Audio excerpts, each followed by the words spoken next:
wọ́n ní ìrẹ́jẹ yóò tán ó ń wá bẹ́kùnbẹ́kùn kiri kí ló ń ṣe ọ̀gbẹ́ni tó ń pè Mufti náà táwọn wé láwàní fún kí ní ń bá kiri tí ń pariwo Palestine Nàìjíríà kó ṣe gba Palestine lọ kó gba físà bẹ̀ àbí wọ́n ní kó mọ̀ wọ̀ bẹ̀ ni kó rè jọyìn àwọn ológun bẹ̀ kàn mọ́ bá kojú Israeli àbí òwò àǹtí Nàìjíríà pẹ̀lú fúláàgì Palestine tẹ̀ ń gbé kiri ẹ̀sìn òdì mo rò pé wọ́n ní Saudi ni ẹ̀sìn ti wá ni kí ni ẹ̀sìn òdì táwọn eléyìí gbà náà á sì mọ àṣírí wọn sì mọ tú o torí gbogbo yunifásitì tán náà ń lọ ń bẹ̀ yunifásitì ibi tó ti lọ ń kọ́ nǹkan ogun ni ẹ mọ̀ gbọ́ wípé lẹ́nu rẹ̀ náà bí ìjà ni wọ́n ṣe Mufti.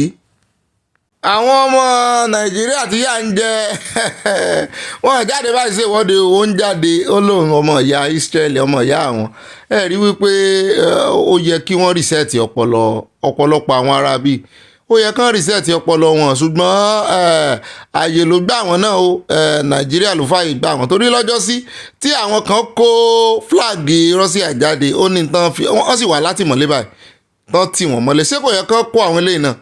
iṣẹ́ bí Mufti lawlessness ni eléyìí náà ni ó tún gbé wa dé airport o ní Muritala airport lẹ́kọ̀ọ́ níbi tí a ti rí àwọn pásẹ́njà ọmọ Nàìjíríà tó ń wọlé sí Nàìjíríà láti ilẹ̀ òkèèrè tí àwọn kan sì dènà dè wọ́n pé àfikán sàsan owó òkè ni owó tí ò ní rìsíìtì mo rò pé wọ́n ní gbogbo yànmọ̀yànmọ̀ ẹ̀ gbogbo ẹ̀ wọ́n ti kó gòjá lórí ẹ̀ ní airport ni tó wá jẹ́ wípé wọ́n wá ń rọ handle àwọn pásẹ́njà láwọn ọmọ Nàìjíríà nínú Nàìjíríà tó jẹ́ pé gbogbo ìlú òyìnbó táwọn arábí ti ń bọ̀ gan ní òrùpọ̀n ṣe báyìí fún wọn rí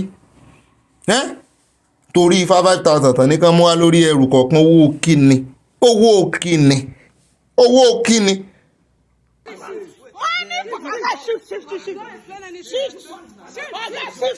Come on for here, shift.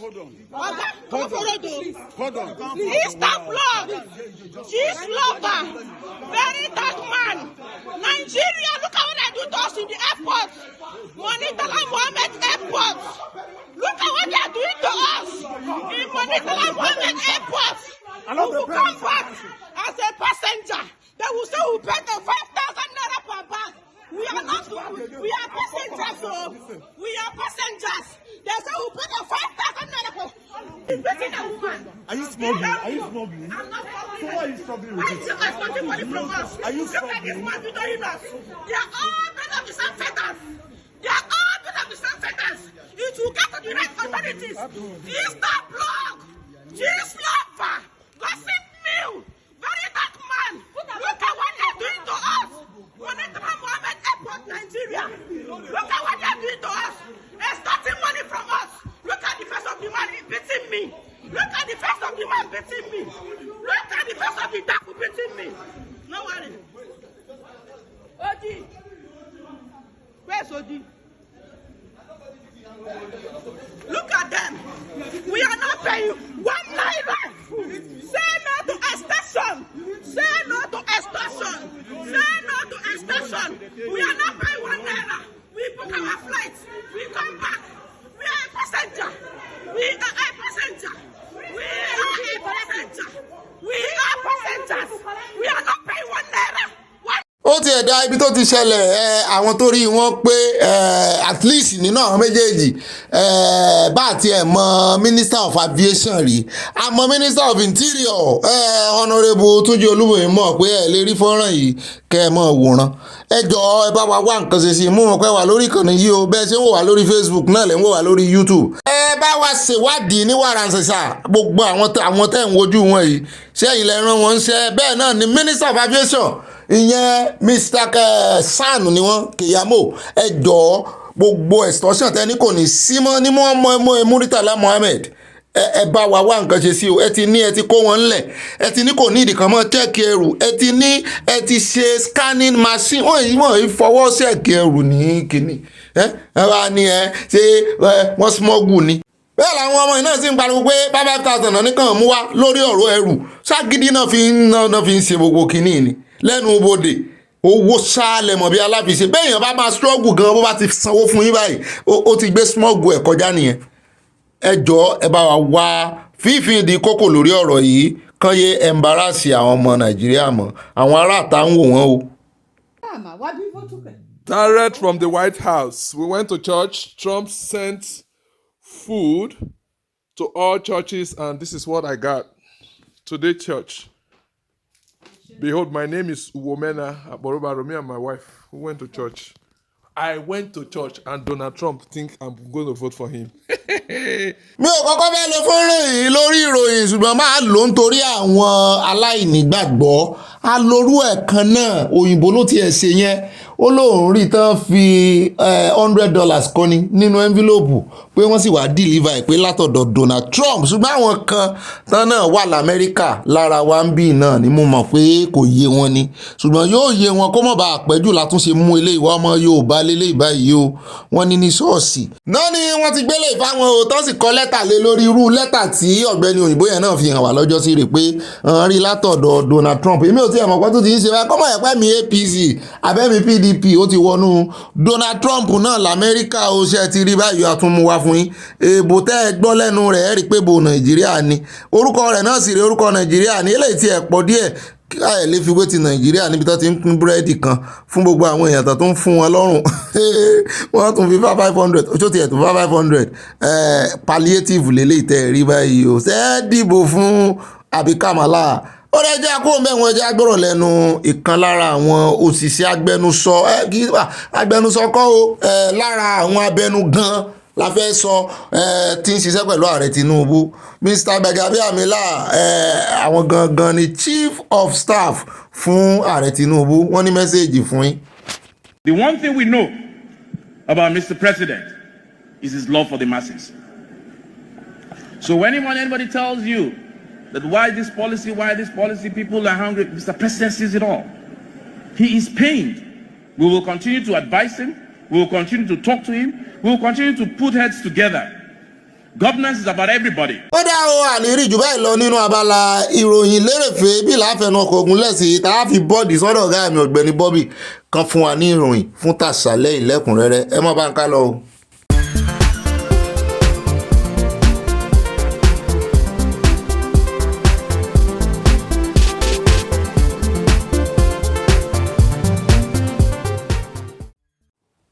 ẹ máa dọ̀tún kú lé o èmi ibà ròyìn náà ní o ibà gbọ́n débẹ̀ ibà yànnànà ibà sáná wọlé ibà gbáǹkọ́gbì ibà kéde fún Yorùbá nation ibà àfẹsowápọ̀ èmi náà ní ibà létéńté o èmi náà ní ibà ìtúdírẹ́sàn ibà go straight to the point èmi náà ní ibà yànnànà ibà nàmbẹ́ ibà kanjọ́ abẹ́ǹkó èmi ni mò ń gbé yín débẹ̀ ibà sáná wọlé àdúpẹ́ lọ́wọ́ Ọlọ́run tó tún mẹ́mí rẹ́mi tún rí a tún ti bẹ̀rẹ̀ ọ̀sẹ̀ mi ń lọ díẹ̀díẹ̀ rí bí ṣe ń lọ ẹni tí ò bá lè ka ọjọ́ rẹ̀ tí ò kíyèsí aago àkóso kókó gan o àdúpẹ́ lọ́wọ́ Ọlọ́run torí ẹ̀ nínú mi ṣe máa ń dùn táyọ̀ mi máa ń kún tí mo sì máa ń fẹ́ dúpẹ́ lọ́wọ́ Ọlọ́run lórí ayé gbogbo ẹ̀yin olólùfẹ́ wa pátápátá gbogbo ẹ̀yin ẹbí wa àbí olólùfẹ́ lẹ́yìn ó kọ̀ jẹ́ kó jẹ́ kó olólùfẹ́ lẹ́yìn ó kọ̀ọ̀kan jẹ́ kó tó di ẹbí àti dẹbí kan náà torí ẹ̀ la ṣe ń ṣe ìpàdé ọlọ́mọlú láti orí ìpàdé ọlọ́mọlé láti bẹ̀rẹ̀ láti inú ìròyìn ó di ìpàdé ọlọ́mọlé abọ́ sí woro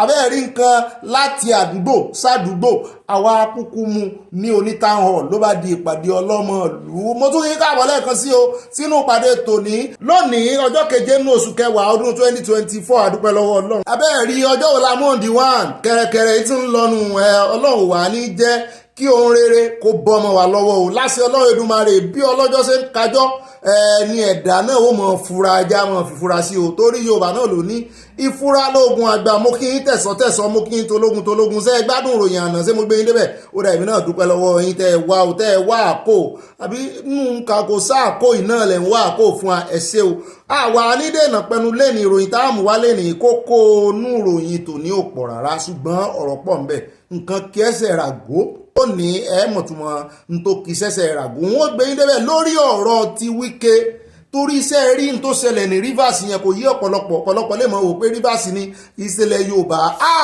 n tó ṣẹlẹ̀ sí Rivers ó dàbí ìgbà tí Rivers gbòmìnira gbogbo n tó ń pè ní Godfather wọ́n yẹ̀yẹ́ Wike wọ́n fi ojú Wike gbolẹ̀ gbogbo structure tí Wike lòun ti kọ́ síbẹ̀ wọ́n bàjẹ́ gbogbo gànràngànrà tí ń ṣe Wike tó ń rò pé òun ní Godfather bóun náà ṣe àṣì kámà mọ́ dúró dé èèyàn ó ní ìkóríta tí kámà ti mọ́ dúró dé èèyàn n tán pè kámà náà ní àdàbí àtúbọ̀tán ẹ̀san òun gangan ni bàbá kámà torí wọ́n wà ń pele nípele ṣé ẹ rí ní tó ṣẹlẹ̀ yìí ọ̀gá ọlọ́pàá gbogbo IG ọ̀gá ọlọ́pàá pátápátá Nàìjíríà wọ́n fojú ọ̀gá náà gbolẹ̀.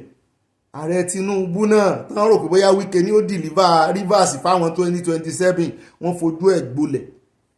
Ọwọ́ ọlọ́pàá bọ́ wọ́n sí election láì sí ọlọ́pàá ó sì lọ nírọ̀wọ́ ìrọsẹ̀ bó tiẹ̀ jẹ́ pé wọ́n ti ń ju iná sí àwọn local government ní ìsinyìí o ṣùgbọ́n àgbẹ̀yìn débẹ̀ tààràtààrà wọ́n ti install àwọn local government chairman wọ́n sì ti ń bá kinní lọ wọ́n sì ti ń bá eré àníyàn lọ lórí ètò ìjọba ní Rivers State bẹ́ẹ̀ náà ni àwọn ìpínlẹ̀ míì náà wọ́n fẹ́ mọ́ fi Rivers State wọ́n fẹ́ mọ́ fi ṣe àwòkọ́ṣe ṣùgbọ́n wọ́n ń kìlọ̀ fún Fubara náà pé wọ́n ní pàṣẹ tó fi nà yálé ó wà lájà fún ìyàwó wípé tiẹ̀ náà ń bọ̀ kó ṣe dẹ́ẹ̀dẹ́ ṣùgbọ́n àmọ́ bóyá gan ni Ọlọ́run fi ṣe pàṣán báyìí torí iṣẹ́ pàṣán ò mọ̀ ọ́nà pàṣán ni àgbẹ̀ yín débẹ̀ o ní tààràtààrà mo fẹ́ kẹ́ ẹ farabalẹ̀ kí n gbé yín débẹ̀ torí yóò wúlò fún struggle Yorùbá nation tá a là ń béèrè fún gbogbo ọ̀nà wọ́n ṣe òfin kan ṣẹ̀ṣẹ̀ ṣe ní Fubara lò lòdì sí wọn òfin tí ààrẹ Tinubu ṣẹ̀ṣẹ̀ lórí àwọn local government ẹ mọ̀ pé ẹ mọ̀ bínú àkórí ìròyìn rèé o ṣùgbọ́n ṣe kókó kí ìyànnà náà báyìí sódà tí n bá ń gbé yín débẹ̀ nù àkójọpọ̀ ròyìn ẹ mọ̀ pé mo ti mẹ́nubà òfin tán ṣe wípé kán jọ̀wọ́ autonomy fún àwọn local government pé wọn ò ní mọ́ fún àwọn local government owó tó tọ́ sí wọn allocation wọn ò ní mọ́ kó lé àwọn state lọ́wọ́ òun ló wá fara bẹ́ẹ̀ díẹ̀ ara òfin tán ṣe yẹn tó fún local government yẹn ìjọba àbílẹ̀ ní agbára láti dá dúró òun náà ló wá sọ wípé wọ́n gbọ́dọ̀ mọ́ dìbò wọ́n gbọ́dọ̀ lo caretaker mọ́ ní ìjọba àbílẹ̀ kankan throughout Nigeria pé láàrin 90 days ẹ ń bá lo caretaker kò ní gba location tó fẹ́ ṣe fún Fubara nìyẹn Fubara náà wá lọ wo ibi tí clause ibi tí kùdìẹ̀kùdìẹ̀ tó kù sí nínú òfin yẹn ó ṣe lónù Supreme sì ju High Court lọ àgbẹ̀yìn débẹ̀ yóò yà yín lẹ́nu bó ṣe jẹ́ bẹ́ẹ̀ náà ni nínú àkórí ìròyìn mi láàmú lọ tààràtàrà sọ́dọ̀ Verydarkman tún ti ju àdó olóró ní o ó ti wá tún di bobrisky ta pátápátá wọ́n ń béèrè pé ta ni sáànù ó fẹ́ jọra wọn Verydarkman táwọn èèyàn ní orí ìbẹ̀bẹ̀ ó lóun ò bẹ ẹ̀bẹ̀ kankan ó lóun ò ní ìyẹn kankan bẹ̀ ó ní ẹni tí ó bá gbóhùn lọ sí ẹni ìwé ẹ̀kọ́ gbóhùn lọ ó náà sì ń retí ìwé ìpẹ̀jọ́ wọn ó ní wọ́n dánu títí bàbá dánu wọn wọ́n dánu mu ni Verydarkman ó jẹ́ rọra dẹ́ẹ̀dẹ́ mìràwọ̀ ṣùgbọ́n ó ń jọ bí ẹni pé ó ní ẹ̀rí kan lọ́wọ́ tí ò tí ì sọ síta wọ́n ní kéèyàn bẹ̀bẹ̀ tí ò bá bẹ̀bẹ̀ kankan wà ń di ẹ̀ nìyẹn wọ́n gbé yín débẹ̀ gbogbo ọ̀rọ̀ tí bobrisky tún sọ fẹ́ lòmíì tó wá fìdí ẹ̀ múlẹ̀ wípé kò lẹ́wọ̀n ṣùgbọ́n pápápá ní bobrisky náà ti jáde ó sọ̀rọ̀ bá Verydarkman ó rò pé òun ṣe yẹ̀yẹ́ Verydarkman kò mọ̀ pé yẹ̀yẹ́ ara òun lòun ṣe àgbẹ̀yìn débẹ̀ tààràtàrà lónìí a sì mẹnumọ́ àyànnà náà wọ́n sì mọ béèrè èròǹgbà tìyín náà àjọ gbéra wa débẹ̀ ni o. bẹ́ẹ̀ náà láti gbọ́ o nínú àkórí ìròyìn míì tá a mọ̀ mú wá fún yín tí àjọ tó ń rí sí gbogbo ẹ̀ka kìrìsìtẹ́nì Nàìjíríà ìyẹn CAN Christian Association of Nigeria ni wọ́n ti pálásàmọ̀ tán pàrokò ránṣẹ́ sí ilé ìjọsìn choosing wípé ẹ ṣọ́ra yín ò dẹ́ẹ̀dẹ́ mi gàwọ́ o wípé wo ni testimony ẹ̀rí ìsọnù tẹ́ ń ṣe kiri tó wá jẹ́ wípé ẹ mọ́ ti ìjẹ́ ń gbé yín débẹ̀ àgbé yín débẹ̀ ní tààràtàrà ó ń jọ bí ẹni pé ìgbà àkọ́kọ́ tá a kọ́kọ́ gbọ́ kí àjọ CAN kan gbóhùn sókè gan rèé o yàtọ̀ sọ́rọ̀ politics o tó náà mọ́ tójú bọ̀ ọ̀rọ̀ politics lẹ́kọ̀ọ̀kan láìpẹ́ yìí lórí ọ̀rọ̀ wọ́de náà làwọn òṣèwọ́de yẹn àwọn ẹ̀ka ti youth wọn jáde wọn làwọn ò dá sí wọ́de o kò kàn wọ́n o ìjọba ń ṣe dáadáa o ṣùgbọ́n lélẹ́yìí ní ìsìn ó wá ń jọ bí ẹni pé ládùúrú gbogbo àwọn fọ́nrán tá a ti máa ń rí sẹ́yìn oríṣiríṣi àwàdà tí àwọn tán pera wọn lòdì ọlọ́mọ ṣe ó jọ bí ẹni pé wọ́n ti sùn tẹ́lẹ̀ ṣùgbọ́n wọ́n ti wá jí lójú oorun wọn báyìí àwọn náà ti ń sọ̀rọ̀ sókè á gbé yín débẹ̀ gbogbo tán sọ ní tààràtàrà lónìí. bẹ́ẹ̀ náà ni nínú àkòrí ìròyìn àtúndí ọ̀dọ́ ọmọ olóògbé Mohbad ó ń jọ bí ẹni wípé wàhálà ti fẹ́ so ó ń jọ bí ẹni pé gbangba ti fẹ́ dẹkùn kedere fẹ́ bẹ̀wò láàrin ọ̀rẹ́ Mohbad tímọ́tímọ́ rẹ̀ Primeboy ó lóun fẹ́ pe ìyá Mohbad lẹ́jọ́ ọ̀rọ̀ pèsè jẹ́ o ọ̀rọ̀ dì ń tàlàlà mo lérò pé kò ní léètì fún ìyá olóògbé torí ẹ̀ mọ́ bí tí ẹ̀bẹ́ yóò tí ì ríbi tí ẹni jàre títí ń padà jẹ̀bi wọ́n rọ̀ wọ́n pa lásàmọ̀ fún wọ́n pa lówe fún olólaronu. bàbá mi tí wọ́n ṣe àtúnṣe lórí ọ̀rọ̀ òwe tá a jù lọ́jọ́ sí àmọ́ pé bàbá wa kan pàkíyèsí wá sí wọ́n ní wọn kì í sọ wípé à ń pè lówe ó láronú. Wọ́n ní wọ́n máa ń sọ bẹ́ẹ̀ o, wọ́n náà máa ń sọ bẹ́ẹ̀ dáadáa. Abala kọ̀ǹfàmù ẹ̀ láti kọ̀ǹfàmù òwe yẹn fún yín lónìí. Á lo voice note bàbá wa yẹn. Wọ́n ní à ń kí ni òwe kí ni aró tí wọ́n ń sọ ń pa ẹ̀. Á gbé yín débẹ̀ nu abala kọ̀ǹfàmù ẹ̀ kó tó sẹ́ǹdì ẹ̀. Wọ́n ní bí Yorùbá ṣe máa ń sọnù. Ó dá àgbẹ̀yìn débẹ̀ tààràtààrà lónìí o. Àní sọ yín nù. Google map àwa ìlú Google map ń bí amọ̀nà tààràtààrà torí Ọlọ́run ló fi wá mọ̀nà. Google map mọ́ sọ̀yàn nù ni ò tọ́ ọmọ merry-go-round láàrin street kan ó tí ìgbé Uber rí lẹ́kọ̀ọ́ tó yẹ pé Google map ní ọmọ lò tí ọmọ yóò lè gbé ọwọ́ one way. Àmú mi ò ní gbé yíwọ́ one way. Àyá náà sì rí ó ní láísẹ̀nsì lọ́wọ́. Tá a gbé yín débẹ̀ tààràtààrà gbogbo tó ṣẹlẹ̀ láàrin Primeboy àti ìyá Mohbad. Sí àsìkò yìí ló yẹ kí wọ́n tún máa gbéra wọn lọ ilé ẹjọ́. Ó dá a sọ ìdí rẹ̀ fún yín lónìí. Bẹ́ẹ̀ náà ni a tún wá dé Calabar o. A dé Calabar lánàá ṣùgbọ́n àmọ́ update ti Calabar tá a dé ọ́fíìsì gómìnà la dé lánàá níbi tá a ti gbọ́ pé wọ́n fẹ́ fi ọmọ wọn dípò ipò ìyàwó wọn tó ṣẹ̀ fàyè lẹ̀ kọ́lọ́ ń jọ kó bá a dẹlẹ̀ fẹ́ni re. Wọ́n náà fẹ́ fi ọmọ yẹn sí first lady ṣùgbọ́n àmọ́ update yẹn wà fún inú ìròyìn sáná wọlé. Ṣùgbọ́n Calabar tá a wá ń lọ yìí ọ̀dọ̀ arábìnrin kan tórúkọ rẹ̀ ń jẹ́ Victoria Effiong ni o tán ti wọ́ túrútúrú lọ sí ilé ẹjọ́ báyìí wípé ó ń lo ìwà yahoo yahoo ó fi ń gbowó lọ́wọ́ àfẹ́sọ́nà rẹ̀ tó sì sọ fún un pé òun ò fẹ́. Ó ti gba 2.8 million naira. Ó wá lóun ò fẹ́ mọ́. Ó wá rè mú ọjọ́ ìgbéyàwó pẹ̀lẹ́ lómi. Wọ́n bá wọ lọ ilé ẹjọ́ mo ní sọ́tún máa ń wọ̀nyàn lọ ilé ẹjọ́ lórí pé wọ́n ò fẹ́ wọn ò fi ọmọ ni. Wọ́n ló gbowó lọ́wọ́ rẹ̀ wọ́n ní ọgbọ́n ló sì fi gbà á. Wọ́n ní ó promise pé wọ́n fẹ́ àsùkò mo náà ti gbá àsùkò nù wá gbẹ̀yìn débẹ̀ ó ẹ jẹ́ káwọn ọmọ wa kan fi lè kẹ́kọ̀ọ́. Ó dáa gbogbo ohun tá a ní fún yín lélẹ́yìn nínú àkórí ìròyìn lónìí ní pápápá. Abala tí ó mọ̀ kàn abala sánáwọlé ìyẹn newsflash láàmú wọ̀ lọ́nú ìsìn ibà sánáwọlé yín náà ni o. Àkọ́kọ́ nú abala sánáwọlé tòní Calabar là ń gbà lọ́wọ́ nínú ìròyìn tá a mú wá fún yín lánàá tí a dé ọ́fíìsì gómìnà wọn tán ní ọmọ àwọn obìnrin náà fẹ́ kó gba ipò ìyá rẹ̀ nínú first lady. Wọ́n ti wá sọ ìdí tán fi ṣe bẹ́ẹ̀ o. A wà gbé yín débẹ̀ tààràtààrà báyìí. Wọ́n ní ìdí tí àwọn fi fẹ́ kí ọmọ àwọn wà ń bẹ̀ ni wípé ipò first lady kì í ṣe ipò olóṣèlú tán máa ń yànyàn sí. Wọ́n ní àti wípé àwọn nílérò wípé ó máa mú kí ọkàn ìdílé àwọn tètè jiná kó tètè padà bọ̀ sípò lórí ikú ìyàwó wọn ìyẹn former first lady tó ṣẹ̀jọ́ lọ́hùn ní pé wọ́n ní yóò jẹ́ kí ara àwọn tètè yá padà ní kíákíá pàápàá jùlọ bọ́n bá ń rí ọmọ àwọn àti wípé bí Yorùbá náà ló bọ̀ tán pòwe tán ní jẹ́ ń pé méjì obìnrin ò màmá sí ẹ̀rọ̀nìkárẹ̀ ẹrù ìnàkí orí ẹni mà ló ń sọ ni o. Àbárí bàbá mi ó mú mi rántí sí torí kan. Wọ́n sọ ìtàn ìnàkí fún àmbẹ̀ bẹ́ẹ̀ náà ti sọ ìtàn ìnàkí tọ́lọ́ ní òun ó sọ de èèyàn ṣùgbọ́n wọ́n ní ọjọ́ méje mọ́ jáde o. Wọ́n promise Ọlọ́run ìnàkí promise Ọlọ́run ó dọjọ́ keje ní ìnàkí bá rí àwọn èèyàn tí ń gbájú ó sì ti ń fọ́ọ̀mù ó ti ń dé èèyàn díẹ̀díẹ̀. Àṣẹ̀wá àṣẹ̀yìnbọ̀ lòun náà bá rí ìjọyìn wọn lòun náà bá bẹ̀rẹ̀ sí ní màdéníyàn màdéníyàn màdéníyàn màdéníyàn ìwò ìyọ́lá màdéníyàn ó lóun ó dènìyàn ń sọ fún èèyàn bẹ́ẹ̀ lèèyàn bá bínú pé òun ò ríru eléyìí o. Láwọn èèyàn bá fagbéta lọ́lọ́run bá ní ṣé ẹ̀ ń tá fẹ́ sọ́dọ̀ èèyàn rèé torí wọn náà ti ń jọyàn díẹ̀ wọ́n ní tó múnà kí tí ò fi jọyàn nù torí ẹ̀ wọ́n wá pa lówe wípé jẹ́ ń pé méjì obìnrin kò dénú. Lọ́rọ̀ kan wọ́n ní tó fàárè tí gómìnà Calabar tó fi sọ wípé òun tiẹ̀ kọ́kọ́ fẹ́ kí atẹ́gùn fẹ́ sílẹ̀ torí pé òun fẹ́ fi obìnrin kan sí ipò first lady ṣé ìyẹn ni ó wà jẹ́ kó ń tètè rèérí màrí ó ní rárá ó ní kò mọ ojú ọmọ nínú bóun ṣe ń wojú rẹ̀ òun rí ojú ìyàwó òun nínú ojú ọmọ òun àti wípé àwọn òjò ọmọ kọ́mọ lùbọ́ ni àti bàbá àtọmọ àtàwọn ẹbí yòókù àwọn òjò ọmọ wojú ara àwọn ó sì mọ dùn ara àwọn nínú àwọn mọ bára àwọn kẹ́dùn àti wípé wọ́n ní ó ti mọ ẹsẹ̀ tí ìyá rẹ̀ gbé nígbà tó wà ní first lady pé wọ́n ní wọ́n jọ máa ń lọ wọ́n jọ máa ń bọ̀ bí ilẹ̀kẹ̀ dín ní wọ́n ní sóò gbogbo iṣẹ́ tí ìyá rẹ̀ fi ilẹ̀ wọ́n ní yóò tètè yé àti wípé àwọn ò tí ì ṣetán ní ìsìn láti rì màrí àwọn ò fẹ́ kéèyàn kan wá máa bá ọmọ àwọn kó máa bá sorogún àti wípé bó làwọn ò ṣe mọ ìyàwó tó fẹ́ràn àwọn àbẹ̀lẹ̀ tó jẹ́ wípé tó bá súnmọ́ àwọn ní ìsìn yóò lè túrò fáwọn ó mọ̀ lè kó bá wọn bó náà ṣe fẹ́ mọ obìnrin tó jẹ́ wípé ṣé ipò ló fẹ́ ṣé owó àwọn ló wá àbí ó nífẹ̀ẹ́ àwọn.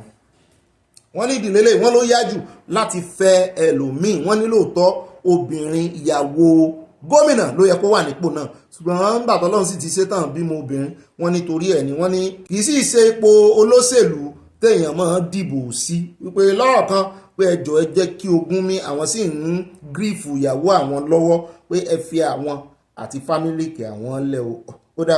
nínú ìròyìn Sárewọlé mi láti gbọ́ wípé ọmọ òṣèré gbajúgbajà tíátà ní Saheed Balogun ti pàdánù ọmọ rẹ̀ Zainab ní òwúrọ̀ ọjọ́ ẹtì ọjọ́ 5 oṣù kẹwàá ní Saheed Balogun fi àtẹ̀jáde kan sórí ìkànnì Instagram rẹ̀ láti fi kéde ikú ọmọ náà àwòrán àbẹ́là tó ń jó àti òdòdó sójú òpó náà.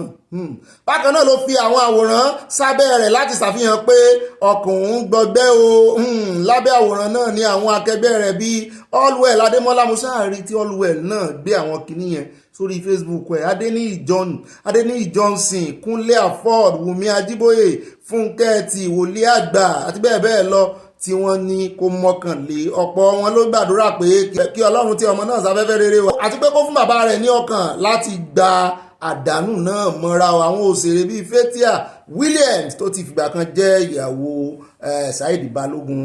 Allwell Adémọ́lá ló tún gbé àwòrán irú èyí tí Saheed gbé sójú òpó rẹ̀ sójú Instagram tiwọn náà àdúrà wa ń pa àdúrà jẹ kọ́lọ̀ mọ̀jẹ̀ àríkú ọmọ kọ́lọ̀ ń ṣàánú gbogbo wa Saheed Balogun brọ́dà wa dáadáa bàbá wa dáadáa ẹ̀gbọ́n wa àbúrò ẹlòmíì ló jẹ́ níbi àwọn màmá àwọn bàbá tó wà níbí gbogbo bó ṣe jẹ́ náà à ń bá yín kẹ́dùn ọjọ́ wo ni mo rí táwọn méjèèjì ń ṣe eré tán wọ́n mọ̀ ga ga kọ́lọ̀ ń jọ kó bá dùn Saheed Balogun lọ́kàn kó jọ kó bá wa fòfò rẹ̀ mí kó má jẹ́ àríró ẹ̀ mọ́ kọjọ́ jìnnà síra wọn. ìròyìn Sárewọlé tí wọ́n mọ̀ tẹ̀lé ó ní ti Kogi State ó níbi tá a ti gbọ́ ìròyìn ayọ̀ látọ̀dọ̀ ìpínlẹ̀ Kogi ó ṣe ní kàyéfì ó wípé gómìnà Òdòdó mọ̀ tí ní kan máa san owó ọ̀yà tuntun fáwọn òṣìṣẹ́ ó ní eléyìí tóun ó san tó kéré jù ó ní 72,500 ó lóun fẹ́ yí ìjọba àpapọ̀ mọ́lẹ̀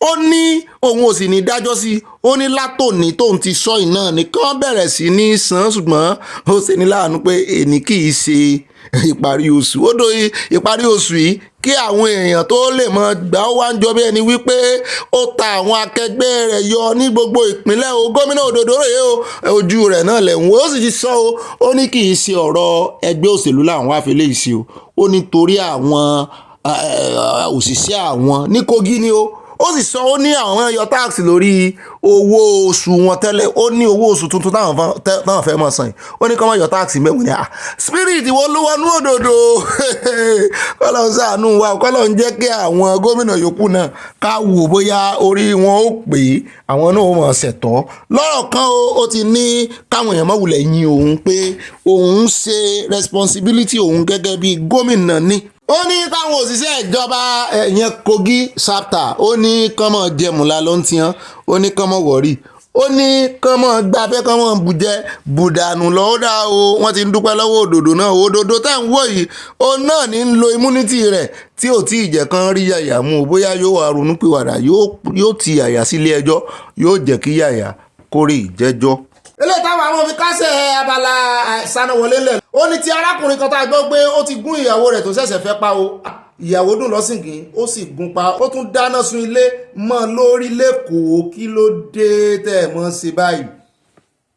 ọkùnrin kan ẹni 30 ọdún Motúnráyọ̀ Ọláníyì ni ó ti dèrò àhámọ́ iléeṣẹ́ ọlọ́pàá lẹ́yìn tó gún ìyàwó rẹ̀ tó ṣẹ̀ṣẹ̀ fẹ́ sílé Ọlájùmọ̀kẹ́ lọ́bẹ pa ní agbègbè Amazing Grace Estate Ẹlẹ́pẹ̀ mo mọ Ẹlẹ́pẹ̀ ní Kòròdú nípínlẹ̀ Èkó ìṣẹ̀lẹ̀ wáyé lọ́sẹ̀ tó kọjá lẹ́yìn tí èdè àìyedè bẹ́ sílẹ̀ láàrin tọkọtaya tánṣẹ́ fẹ́ra wọn. iléeṣẹ́ ọlọ́pàá nípínlẹ̀ Èkó nínú àtẹ̀jáde kan tí agbẹnusọ wọn Benjamin Hundeyin fi léde fún àwọn akọ̀ròyìn fìdí ìṣẹ̀lẹ̀ náà múlẹ̀ pé Motúnráyọ̀ gún ìyàwó rẹ̀ lọ́bẹ ní ọ̀pọ̀ ìgbà tó sì tì mọ́ inú ilé wọn kó tó di pé ó dáná sun. ẹ̀rànà pọ̀ ẹ̀rànà pọ̀ tẹ̀sẹ̀ márì. iléeṣẹ́ ọlọ́pàá ní àwọn dé síbi tí ìṣẹ̀lẹ̀ náà ti wáyé tí wọ́n sì rí òkú Ọlájùmọ̀kẹ́ nínú ilé náà lẹ́yìn tí wọ́n pa iná tó ń jó. ṣùgbọ́n wọ́n ní wọ́n ti gbé òkú olóògbé lọ sí ilé ìgbókùsí ní Ìkòròdú fún àyẹ̀wò autopsy kí lẹ tún sí autopsy ó dá wọ́n ní Hundeyin ní ìwádìí ti bẹ̀rẹ̀ ní pẹrẹwu ẹ má jẹ́ kí ìwádìí pẹ́ ẹ má sì jẹ́ kó pẹ́ lẹ́wọ̀n ẹ ń bá pààyàn kí ni kán ṣe fún kí ló fi sọ Nàìjíríà pé kán ṣe fún. ó dá ìkórìtà tá a ti mọ̀ dúró nínú abala sánáwọlé rèé ibi tá a ti mọ̀ kó fánlẹ̀ rèé torí wọn ní àìtí ìkó fánlẹ̀. Ifá ti ń ṣe olè ló dífá fọ́nrán tí wọ́n lò ní ìsìn tí ìyàwó Margaret Ọláwáyé tí wọ́n ṣe jáde lórí ìwé kan tán kọ lórí ọ̀rọ̀ náà ni lórí domestic violence nínú ilé kí ìyàwó máa na ọkọ tàbí kọ́kọ́ máa na ìyàwó ló pọ̀ jù àti ríbi tọ́kọ ti fi áyọ̀nù na ìyàwó. ẹ bá ń tẹ̀sí ilé agbára èrè ra ìwé yìí o yóò ṣe gbogbo aláǹfààní pàápàá jùlọ èrò ìlú òyìnbó àti Nàìjíríà ẹ wá ìwé ìkan ó yá ẹ bá ń tẹ̀sí ilé agbára ó jọra wọn eléyìí yóò tiẹ̀ jẹ́ káwọn èèyàn létí yóò sí àwọn èèyàn létí ó yá ẹ bá ń tẹ̀sí ilé agbára pàápàá.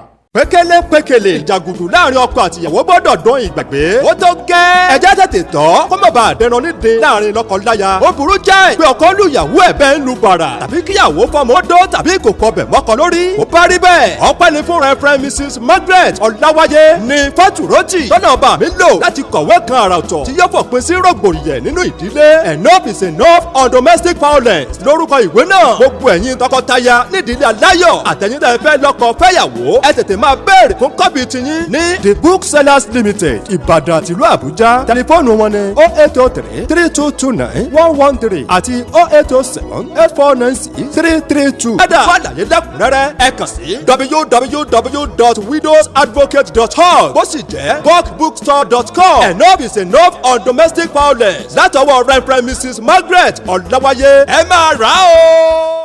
ó dá ẹ káàbọ̀ padà ní pápápá abala tí ó mọ̀ kàn báyìí náà ni abala ẹ̀yin olólùfẹ́ wa abala comment section àròjọ mùsùlùkùn ó yá gbé àwọn èèyàn wa débẹ̀ pàápàá mọ́ gbàgbé driving license rẹ ojú mọ̀ pé wọ́n ti ń bi ọ́ pé ṣé driving license rẹ yàtọ̀ sí tèmi wọ́n kàn sí dájọ́ nílé ẹjọ́ ni o àti ìmọ̀ bóyá VIO sì wà ń ta àmọ́ sí ń ta bóyá wọ́n gba ẹjọ́ tí adájọ́ dá nítorí Nàìjíríà ní ìsìn wọ́n mọ̀ rin adájọ́ fín ni kọ́lọ̀ ń ṣàánú wa ó yá ní pápápá gbé àwọn èèyàn wa dé bus stop abala comment section wọ́n bá yín wájú. ó dáa tún kí ẹ̀yin olólùfẹ́ wa káàbọ̀ sínú abala comment section àkọ́kọ́ tá a kọ̀ mọ́ ọmú gbọ́nbẹ̀ ó ní Adérónkẹ́ Adépọ̀jù wọ́n ní Ọ̀gbẹ́ni Bobby lórí ọ̀rọ̀ omíyalé Oǹdó tí wàhálà ò bá tí ì ṣẹlẹ̀ àwọn gómìnà wa ní ilẹ̀ Yorùbá wọn ò fẹ́ràn àwa aráàlú ẹsẹ̀ ẹ̀mọ́ ni láti ìgbà ìwáṣẹ̀ kí Ọlọ́run ṣàánú wa ní orílẹ̀-èdè Yorùbá ní o Yorùbá nation no going back láti orílẹ̀-èdè Australia lọ́nlọ́n níbi tán ní àwọn kangaroo tó ti wọ́n bá yín fà wọ́n lè jí láàárọ̀ báyìí wọ́n ti kó sí ẹ̀yìnkùnlé yín wọ́n yọ ẹsẹ̀ tì ẹsẹ̀ lóòótọ́ ni ibẹ̀ yẹn jìn mọ̀mọ̀ dáhùn láti ìgbà tí omi ti yalé báyìí ní Oǹdó àgbọ́ kí mílíọ̀nù kankan fò bó tiẹ̀ ṣe mílíọ̀nù kan àgbọ́ kankan wà á rí ayé ààrẹ yín lòdì báyìí bóyá torí pọ̀ sí ń lé bá bàbá sí ń lé ṣéyàwó wọn ò sí ń lé sọ́mọ wọn tó kówó lọ Mẹ̀dúgùrì lọ́jọ́ sí ò sí ń lé ẹjẹ́ àmọ́ step forward jàre ìyá wa Mutálání Martins wọ́n ní òtítọ́ ni o búrẹ́dì ti di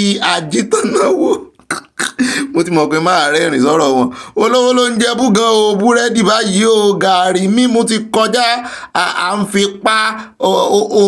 ń pa òǹgbẹ o ó ti di main meal báyìí ẹ̀pà kò sí fún fífi panu mọ́ o kí Ọlọ́run tètè bá wa dá sí ọ̀rọ̀ ìlú ṣé pé ẹ̀pà tèmi mọ́ ní kẹ́ ẹ mọ́ fi panu nínú program inú ìpàdé ọlọ́wọ̀n lò ẹ̀pà ò ṣeé fi panu wọ́n ga o àbájọ tí brọ́dà wa yẹn ṣe ń ka ẹ̀pà 20 naira lọ́jọ́ sí àbẹ́pà 15 naira ni tí ń kà tó ní mélòó kan ló wà ń bẹ̀. Nigeria is gone.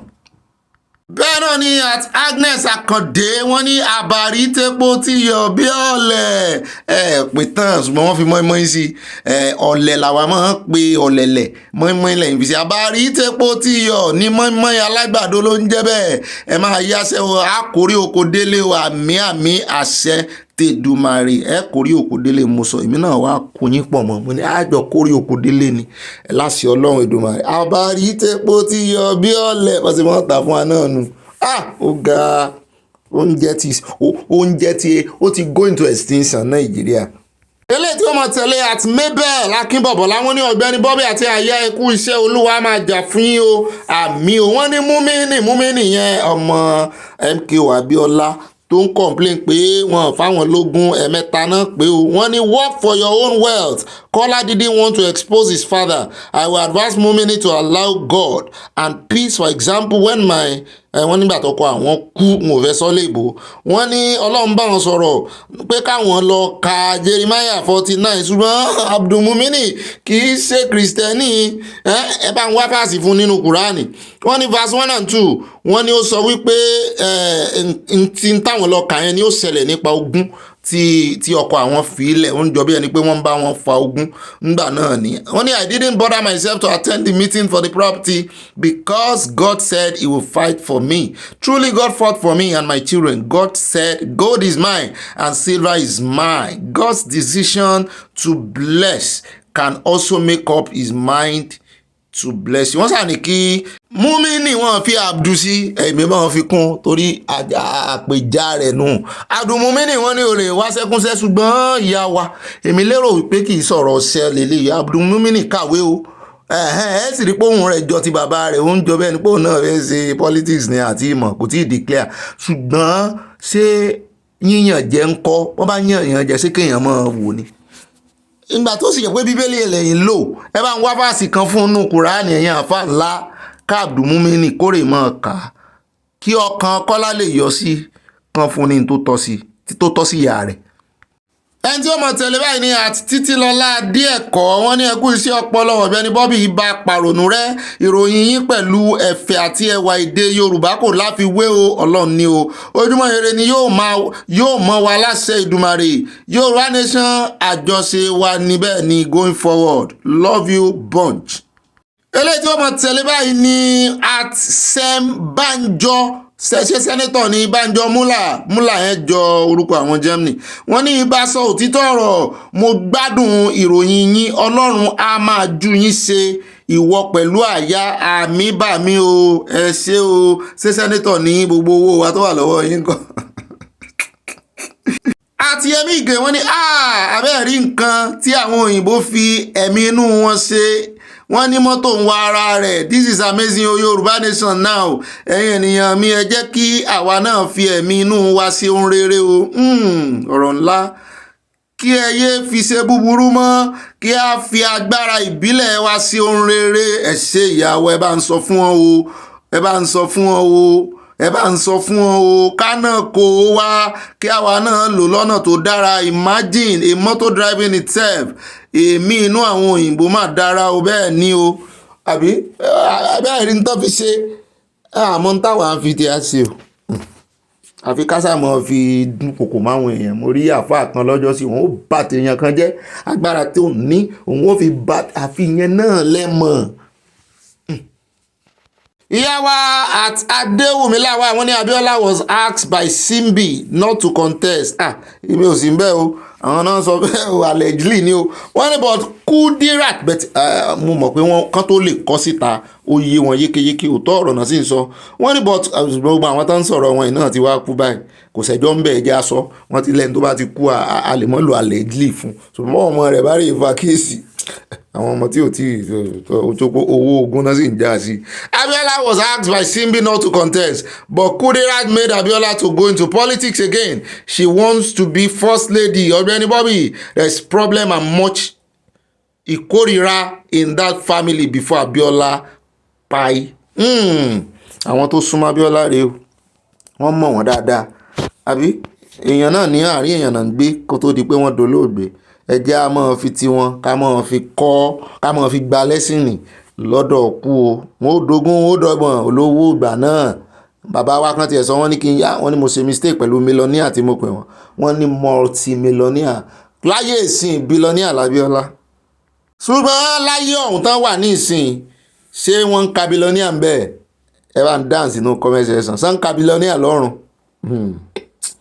àgbọ̀n ó dá ilé tí ó mọ tẹ̀lé àti yáwá Dorcas Jalo àwọn náà gbé mọ́tò tí ń wára rẹ̀ àwọn ní o àwọn náà sẹ̀ǹdí ẹ̀ sí Ọ̀gbẹ́ni Bobby orin tí ẹ kọ Táyé kan ìjó lẹ́sẹ̀ ẹ̀yin náà lẹ́ẹ̀wòrà ẹ̀yin wọ́n ní orí àwọn baálé mi ní o Èjìrẹ́ Ìbejì ẹ mọ̀ bá wa kí wọ́n o kẹ́ ẹ mọ̀ bá wa kọrin yẹn fún wọn lálálẹ́ tẹ́ ẹ mú èrò tẹ́ ẹ mọ̀ jó sí gidi ni o bẹ́ẹ̀ bá gbóúnjẹ fún wọn ẹ̀kọ́ Táyé kan ìjó lẹ́sẹ̀ bẹ́ẹ̀ bá gbómi fún wọn náà ẹ̀kọ́ Táyé kan ìjó lẹ́sẹ̀ ẹ̀wọ̀n Táyé mélòó ló wà bí Kẹ́hìndé mélòó la rí ń bì ẹ bá kọ sínú comment section bẹ́ẹ̀ náà ni at Kudirat Ọláníyì wọ́n ní Ọ̀gbẹ́ni Bobby welcome big man wọ́n ní bread is ọlọ́run ní big yo wọ́n ní bread is 1,500 tàbí 1,800 ní Nàìjíríà o Yorùbá nation no going back Ìgbòho ṣá wà pẹ́ láyé lágbára ọlọ́run àmín wọ́n dá lọ́ọ̀fù bolẹ̀ ń bẹ̀ ọ̀hún now Ọ̀gbẹ́ni Bobby ẹ̀mí yẹn á gùn ẹ̀ ní kú ní kékeré àti èmi náà àmín àti gbogbo etí tó ń gbọ́ mi láṣẹ ọlọ́run Èdùmàrè. At Ọlámi Arab Money wọ́n fi 92 ṣáájú ẹ̀ ìran Yorùbá ti sọ nǹkan nu wàláì kí Ọlọ́run Elédùmarè dá wa padà sí ilẹ̀ wa láìpẹ́ ní o àmì o àṣẹ Èdùmàrè tá a sọnù pọ̀ Ọlọ́run ṣàánú wa ibo náà là ń pariwo tá à ń fẹ́ fún yín dáhùn.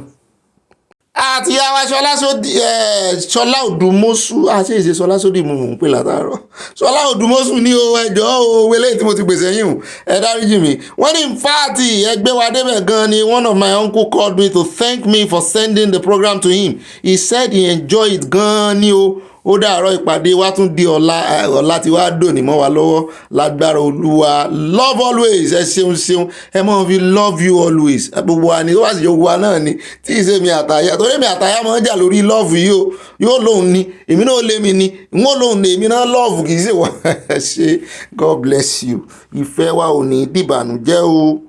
ó dá ibi náà láàrin mọ́ lónìí káwa náà wá wọnú driveless àbí kí náà ti pè náà self drive mọ́tò báyìí ká kọrí sọ́dọ̀ Ọ̀gbẹ́ni Bobby kan fún wa ní ìròyìn ti àṣálẹ́ ṣùgbọ́n àwọn náà máa drive wa nínú àkójọpọ̀ ìròyìn ẹ mọ́ bá ń ká lọ.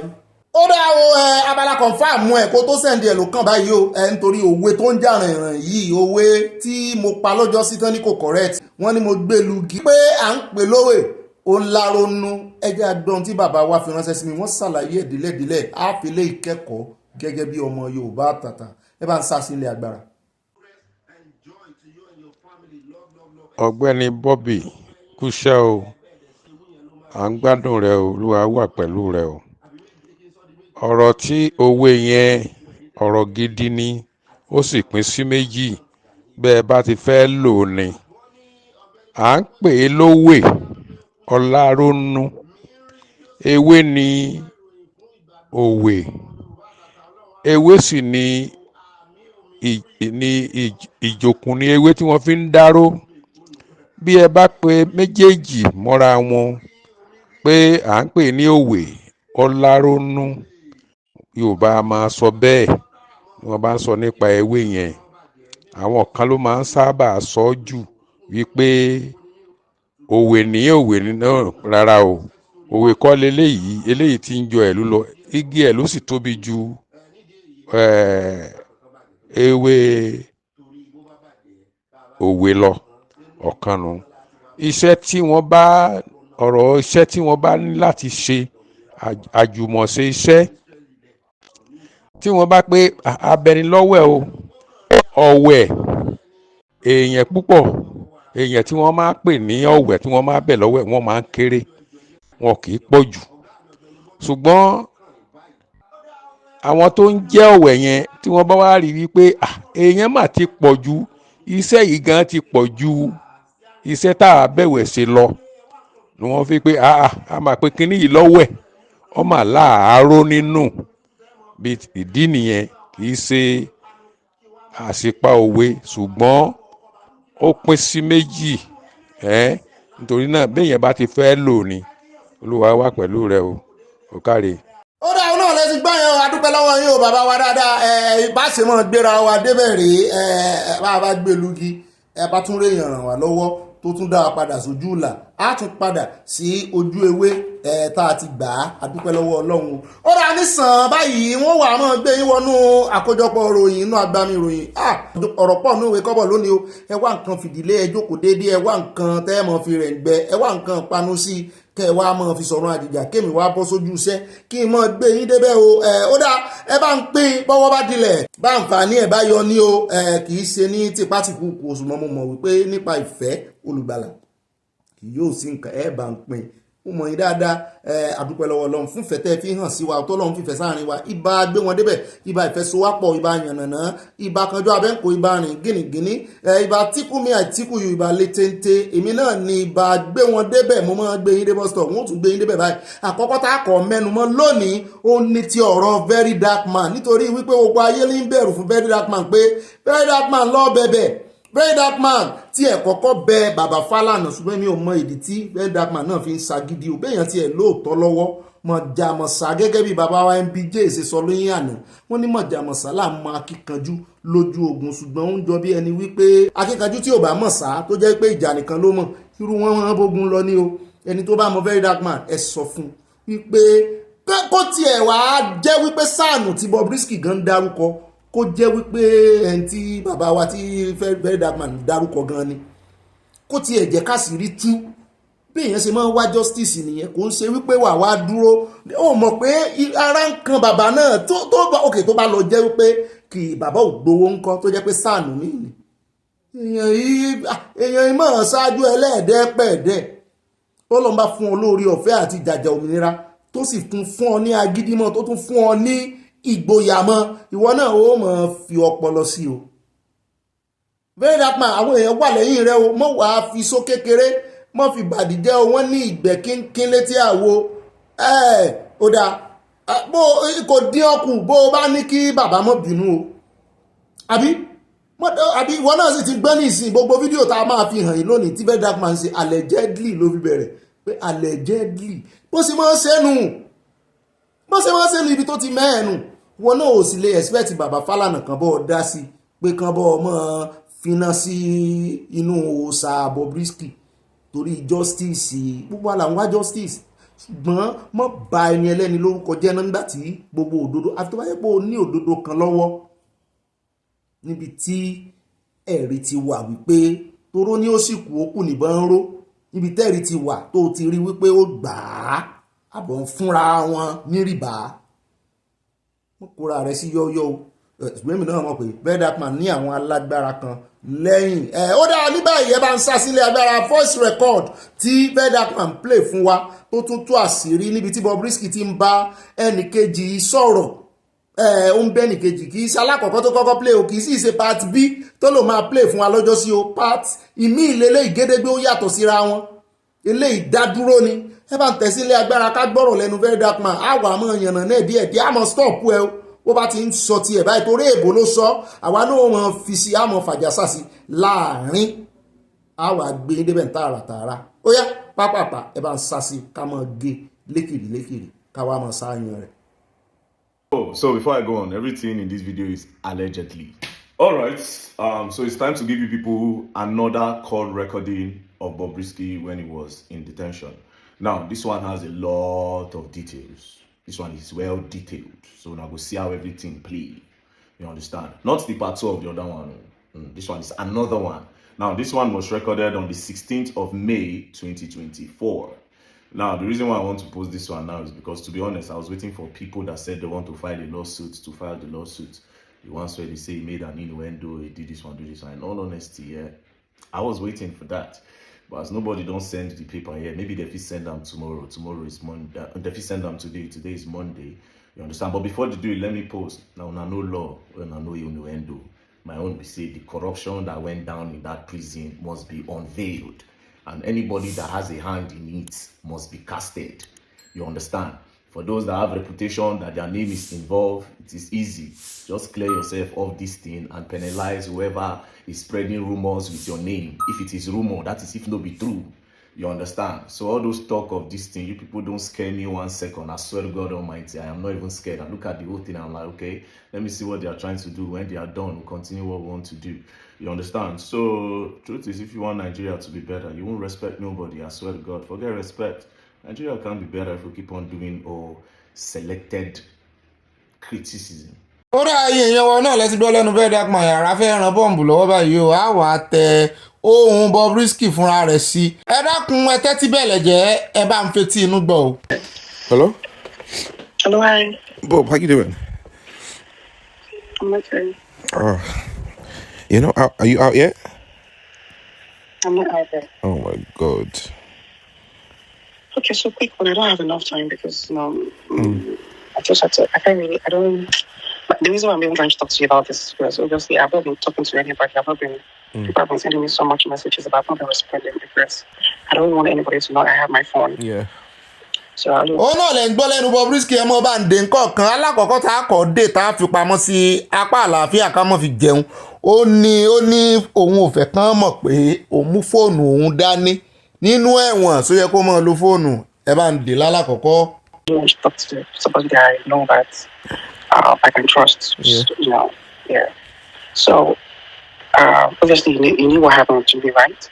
So before the EFCC, of course they were investigating me, about the cars, money, and everything. All this while, so I knew one day they will come for me like this because of the noise and all that. But it's fine.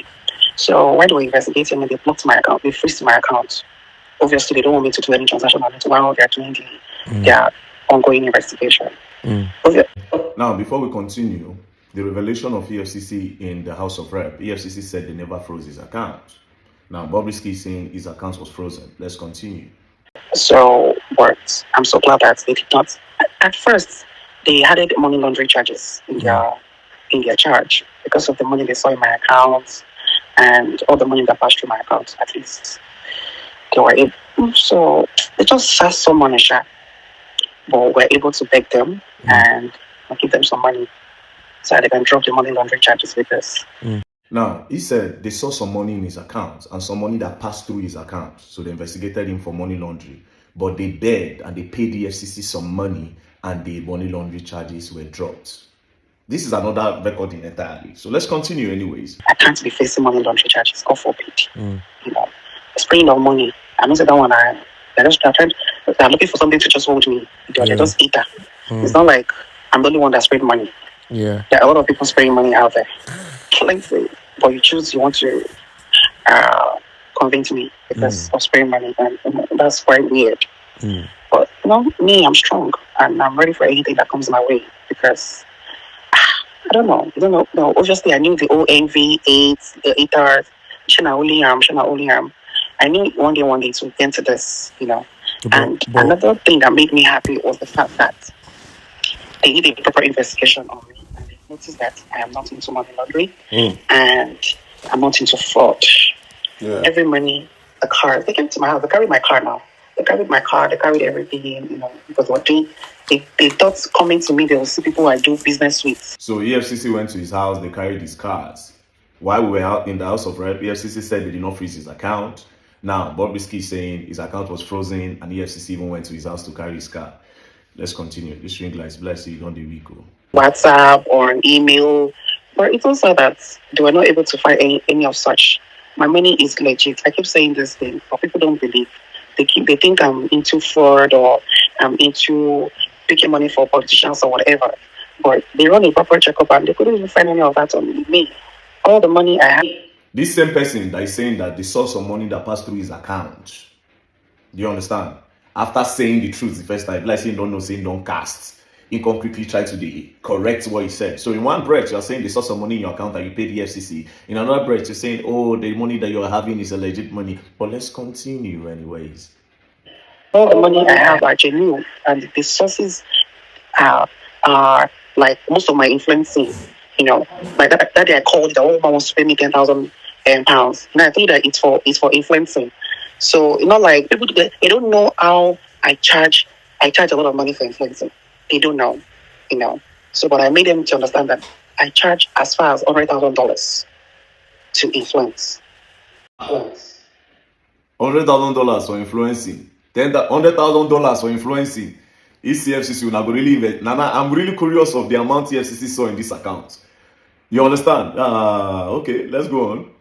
So, if you think you cannot do it, all fingers are equal. Some other people do it, and trust me, God bless the also. So, they did all that, and obviously I met a very terrible judge. The judge wasn't coming. The judge wasn't there as well. Coming. He's not there. Okay, can you excuse me? I'm on the phone. Yeah. So. Wait. Before we continue, coming. That means Bobrisky obviously had like a maid, like somebody helping him in the house. Obviously, this part you will know that he is not in prison. But the good part is that the person now asked him. Let's continue. Where are you like this? Truth be told, I don't want to lie to you. You're my person. I'm not in prison, but I'm around there. They got me an apartment, you know, Okay. because of my godfather. My godfather was able to say, never, you will not see another prison. Let the world think like this, but you will never, you know. So we're able to talk to the deputy controller in Nigeria. And they said that in as much as Bob is looked, they only have a problem with Bob. If Bob is not posting anything, Bob is not saying anything, Bob is not doing anything, that they can put me close to the place. So I can always come inside and see people as I see I'm welcoming my family. That nobody needs to know. Do you understand? So, you know, I have. So basically, Bob was put outside the prison, close to the prison in an apartment. So anytime he has like a visitor, he will quickly come inside the prison and welcome his visitor and his family members. Now, I remember that when we were at the House of Reps for the investigation, one of the prison wardens said, oh, he has the list of the people that came to visit Bob. So basically, anytime that people want to come and visit Bob, they'll quickly tell him to rush and come back to the prison to come and see the people that want to visit him. Let's continue. So I'm just close. I'm close to the premises, but I'm not in there because they're all scared of why do you want to put you in a male facility where, you know, they're scared of harassment and everything. So but nobody knows this information. It's just you. Okay. So yeah, that's that aside. Then secondly, my godfather has done a lot. That's why I don't want to call it for any more requests, because putting me out here alone in this apartment, I am well furnished apartment alone is something. He paid a whole lot. So my lawyer called me and said, so he got me a son. My godfather got me a new son. So now we are trying to get the pardon from the federal. You heard, the godfather got him a son. Now, in the other recording I played, he said he spoke to Fowles, and Fowles spoke to his father, according to the other one. And in this other one now, he's saying that his godfather got him a son, meaning the story of the son. I don't know if it's true, but this is the second time he's calling a son in two different conversations with two different people. Now, you heard him, he said a well-furnished apartment that his godfather got for him. Wow, this is crazy. I really want to know this godfather, and I really want to know if this is how it works with the Nigerian prison. So let's ask ourselves the question, how many people really went to prison? All these big men, where they say that did Evans the kidnapper actually go to prison? Now, I'm really curious about the rich people that have gone to prison. But anyways, let's continue. Federal government, from presidents, trying to get a pardon. Are you there? Yeah, I can hear you. Yeah, so I'm trying to get a pardon from him. That is the only one that can actually take me out here ASAP. Normally, I'm supposed to finish my term by July. But if I'm able to get the amnesty, that's the pardon, I'm going to leave here in the first week of next month. Right. But the money he was asking for, it's a big sum, obviously, we'll call it big money. So we should pay 10 million. And that's the thing I can even transfer. Again, in the other recording, where he said he spoke to Fowles, and Fowles said he was going to talk to his father, he said they paid 10 million.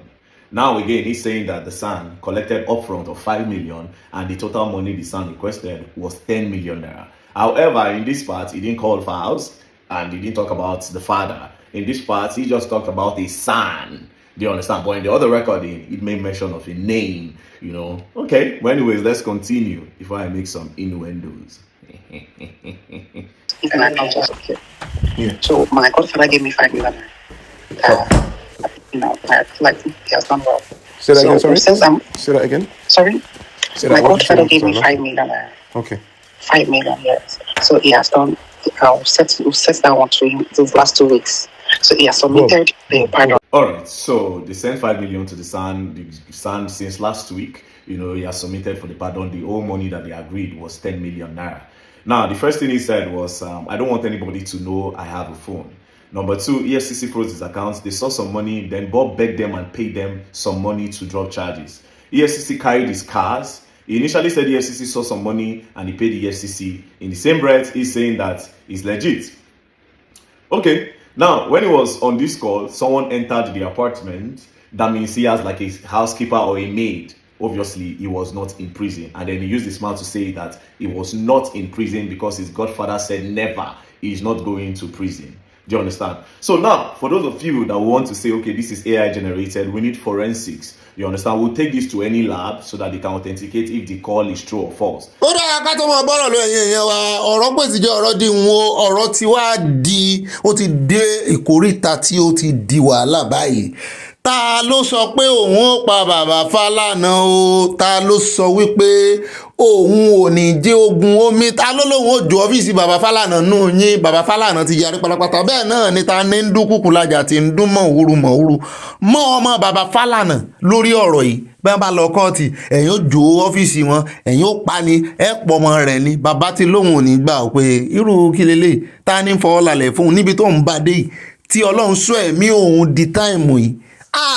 Ṣé a sì ń sọ à ń pe kí ní ìlú ìlàrónú à ń sọ fún Ọ̀gbẹ́ni pé kọ́lọ́mọdé kọ́mọ kò bọ́ ọ kọ́mọ ó dáa ṣùgbọ́n Verydarkman náà lòun ò ní gbà wá gbọ́rọ̀ lẹ́nu bàbá Fálànà nísìnyí o. Bẹ́ẹ̀ náà sọ wọ́n ní nínú fọ́nrán tí Verydarkman claim wípé bobrisky náà fáwọn 10 million. Wọ́n ní bobrisky ò sọ bẹ́ẹ̀, wọ́n ní kí gbogbo wa rí ìtún fọ́nrán yẹn gbọ́. sáyé nǹkan ò wá ṣẹlẹ̀ báyìí ó dáa á wà á tún tẹ̀sí báyìí á gbọ́rọ̀ lẹ́nu bàbá Fálànà wọ́n gbé wa débẹ̀ ta ní dún kùkù làjà mọ́ wọn. Ibo náà fẹ́ gbọ́rọ̀ ìgbà kí ló dé tán láwọn ò ní ṣe criminal case pẹ̀lú bí wọ́n ṣe ń dún kùkù làjà mọ́ wọn tó yìí wọ́n sì kọ̀ wọ́n láwọn ò ní ṣe criminal case. ó dáa ẹ bá ń tẹ̀sí ńlẹ̀ agbára á mọ̀ ọ́n mú wá fún yín lẹ́sẹẹsẹ. If you look at that thing very well, you know, I think the guy was alleged to be sane. First, I said that my father will help to write a letter or whatever, but you know, Nigeria being very corrupt, we may need 10 million naira. He didn't say he was going to give me 10 million naira. In the so-called private discussion with somebody, it was somebody else who now decided to interpret the recording by now saying, oh, I'm disappointed that Falana can take 10 million naira to write a letter of pardon. Oh, I used to have respect for him. You know, so it was totally uncalled for. And if you now say, I'm your uncle, as we are being told now, why did you not put a court through? This is the allegation flying around. Is it true that you were going to, or that you had collected, because they say I had collected 10 million naira to write a letter of pardon for a convict? Again, as I said, it is not part of our practice. It's not that there are no other criminal offenses. For instance, injurious falsehood, false information. You know, if you give false information to somebody about somebody to the outside world or to the members of the public, we can lodge a complaint. The only disturbing area in this scenario is the threat to me and one of my 2 daughters. Some of these guys, who I believe are mentally deranged, are dared me. If you like, if you go to court, we shall burn your office. They have also sent messages to one of my daughters that if your father goes to court, we shall kill you. I beg your pardon. In this country. I just laughed and I asked my girl, don't worry, I will take it up. I've already taken that up. Because we must also let these guys know where we are coming from. We fought against some of the most murderous military regimes in Africa. The fact that I'm alive today is Sherlock through the grace of God. You know why? Why?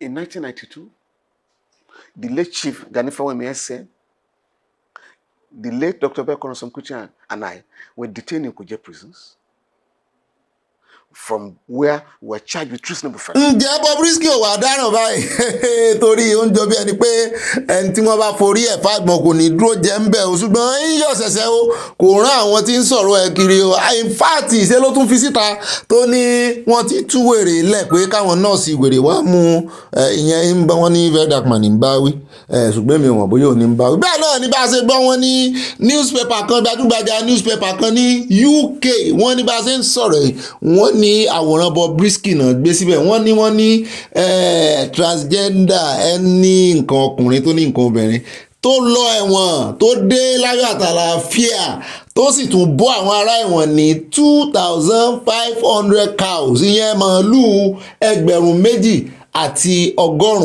wọn lòun ló fi bọ́ gbogbo àwọn ará ẹ̀wọ̀n tí ò lọ oríṣiríṣi. ẹ bá a mọ̀ pé àwọn tó wà lẹ́yìn bobrisky tán kì í láyà náà àwọn náà ara àwọn tẹ́ ń kì ní bàbá sáà tẹ́ ń kì ní mọ̀mọ́mọ́ ara àwọn olórí yín náà ní ọlọ́run ó sọ ògbó yín bẹ́ẹ̀ mọ́ kọ́mọ lùwọ́ nàìjíríà ó kẹ́ mọ́ gbádùn ara yín o bóyá ti Verydarkman yìí ní gbogbo wọn náà fi ṣe àríkọ́gbọ́n ó dá wà á mọ̀ fún yín lọ́pdẹ̀tì ká mọ̀ pẹ́jù lórí ìròyìn pọ̀ ńlẹ̀ lónìí tá a mú wá. Now, for those of you that are saying I defame Femi Falana or Fowles or anybody, honestly, I didn't call nobody's name.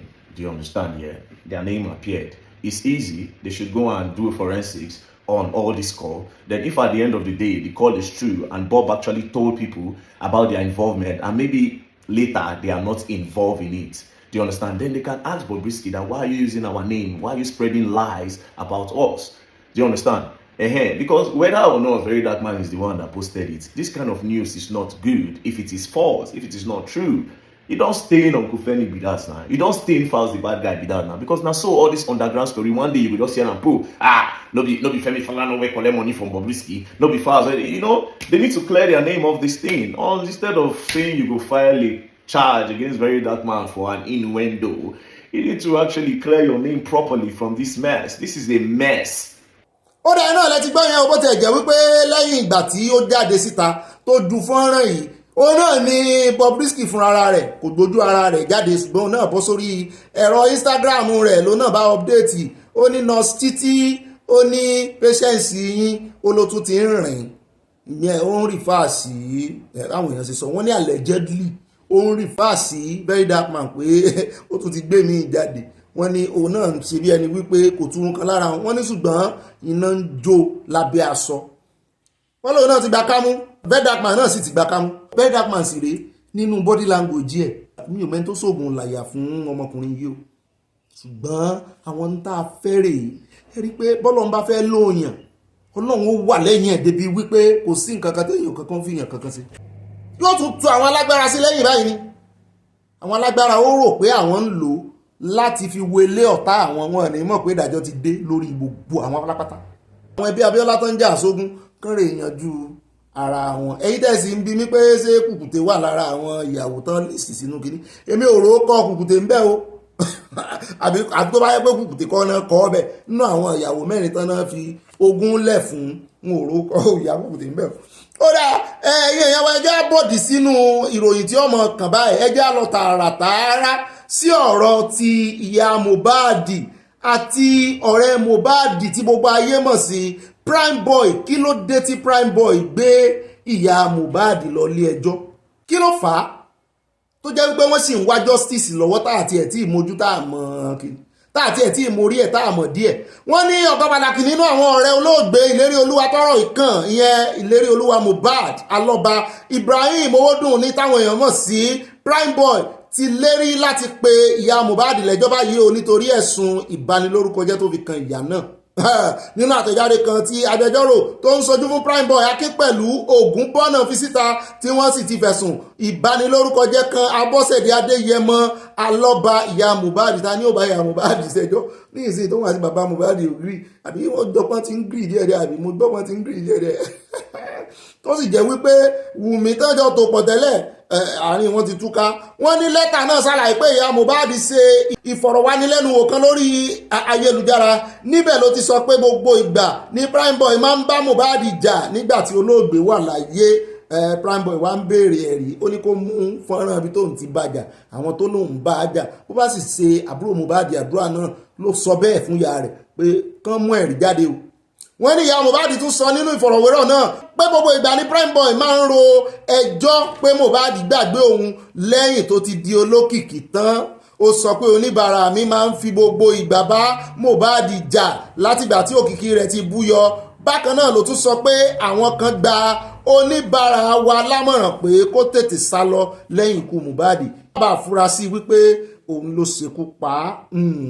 ó mọ̀ọ́mọ̀ sọ àwọn ọ̀rọ̀ yìí láti tàbùkù oníbàárà wa ní o ìyẹn Primeboy. Ọ̀rọ̀ náà sì ti ń nípa burúkú lára rẹ̀ pẹ̀lú ojú táwọn olólùfẹ́ Primeboy fi ń wò káàkiri báyìí.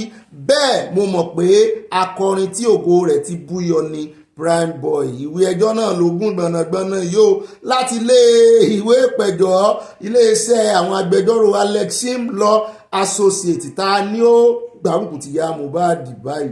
Ya Mohbad tó yẹ kó ti so mọ́ bàbá Mohbad kan ti jọ wá justice fọmọ ẹ̀ á ti rí justice á ti kó díẹ̀ gbogbo wọn náà dí ọwọ́ náà ní lẹ́sẹ̀. Lọ́rọ̀ kan Primeboy ti yarí ó ti ní òun náà fẹ́ bá ìyá Mohbad ṣẹjọ́ àti gbogbo ẹni tó bá fẹ̀sùn kàn ó dá gbogbo bá ṣe ń lọ àmọ́ gbé yín débẹ̀ ń tààràtààrà wà ní pẹ́ lórí ìyún eléyìí tá ti wá lo táìmù díẹ̀ ó ní tí Fubara ti yarí pátápátá ó sì ti as a matter of fact in fact ó ti swear in gbogbo àwọn local government chairman 22 nínú 23 local government 22 ní APP làwọn èèyàn wá ń bí pé kí ló dé ṣe bí ọmọ PDP ní ọmọ tó ń ṣe.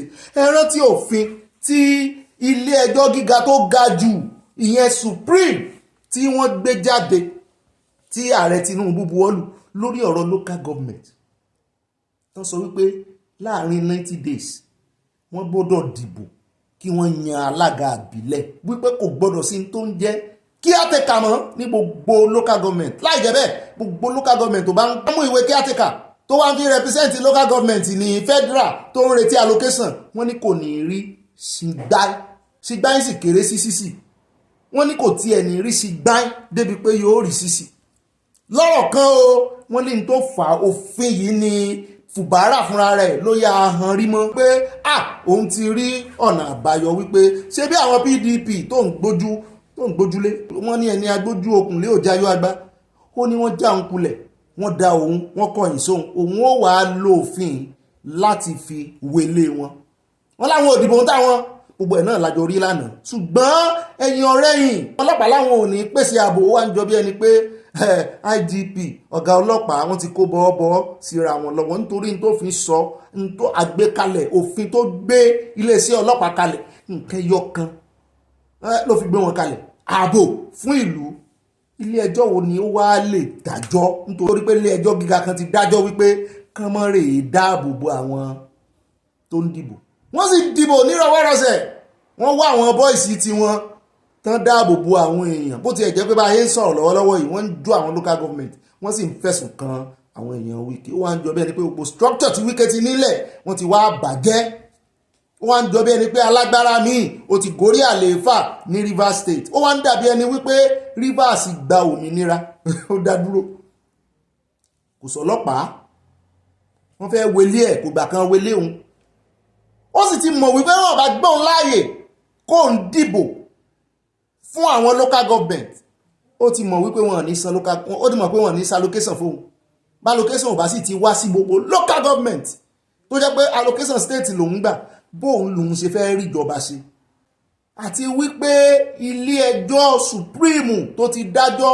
wọn bí aláya ilé ẹjọ́ kankan mọ́ kó tún gbẹnu sí wọ́n ní eléyìí ló fà á àwọn tó sì láwọn ò ní pèsè ààbò ilé ẹjọ́ gíga High Court náà gbẹ́kẹ̀lé ìdájọ́ ilé ẹjọ́ gíga làwọn ń tẹ̀lé ilé ẹjọ́ Supreme sì ti fi òtè lé ó ti fi stamp lé wípé wọ́n gbọ́dọ̀ dìbò kò gbọ́dọ̀ pé 90 days kí àtẹ̀kà gbọ́dọ̀ wà ń bẹ̀ láì jẹ́ bẹ́ẹ̀ wọ́n fọ̀fíìtì gbogbo owó allocation àwọn kí àtẹ̀kà tó sì wà ń bẹ̀ wọ́n ti lo 90 days torí ẹ̀ ni Fubara fi lé gbogbo wọn kó ń bẹ̀ pé ẹ mọ̀ kó bá mi wọ́n ti ṣòfin tuntun pé àwọn èèyàn Wike ò wá rántí wípé wọ́n ti ṣòfin tuntun ni eléyìí ni Fubara lò bẹ́ẹ̀ náà ni àwọn èèyàn Fubara wá ń pàṣàmọ̀ fún ààrẹ Tinubu wípé yóò tú di ààrẹ Tinubu ta pé ẹ jẹ́ agbọ́rọ̀ lẹ́nu wọn pápápá ẹ bá ń sá sílé agbára ẹ kọ́kọ́ sá ti brọ́dà wa yẹn síná tó tú àṣírí ká tó wá gbọ́rọ̀ lẹ́nu Fubara fún ara ẹ̀.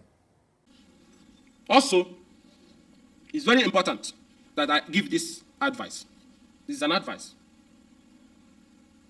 There's nothing happening in Rivers State that has anything to do with the interests of the sitting president. It's about the interests of Nyesom Wike, which he thinks can be elevated to constitutional interest, which he thinks can be elevated to democratic interest, which he thinks can be elevated to judicial interest. Our laws will be changed because of him. Our democratic process will be changed because of him. Our police force should work out for him. And I'll ask the question, as who? As who? So we have pampered this thing over the time. Everybody is rolling his sleeve. Everybody. Nigerians have had enough. And those who are doing this are not helping the government. There's economic crisis in the land. There's threat of plotters and violence in different parts of Nigeria. And those who say they're working for the president is inflaming everywhere, trying to pursue things that is unconstitutional. When that crisis ignites, how does that help the president? Tell me how. And that's why I said they're not working for him. And today, you remember their political journey. Today, Azotan Batadem, who helped them, may not be a good man. Rotimi Amechi is not a good man, even his wife too. Those who used to cook for them. Peter Odili is no longer their overall leader, no longer a good person. Amechi is no longer a good person. His friend, Anduba, is no longer a good person. Sekibo, all of them are no longer good people. Adimodu Sheriff them, Iyachu them, Atiku Abaka, everybody, Okowa them, they're no longer his friends. Paseki no longer his friends. Everywhere fermenting trouble. The Jonathans and their wife, no longer good people. Tambuwa, no longer a good person. Me, no longer a good person. Mr. President, watch all he's saying about everybody and what he's doing to everybody. You will not be an exception. When did you meet him? You met him after Atiku defeated him out of frustration, he ran to you. Be careful.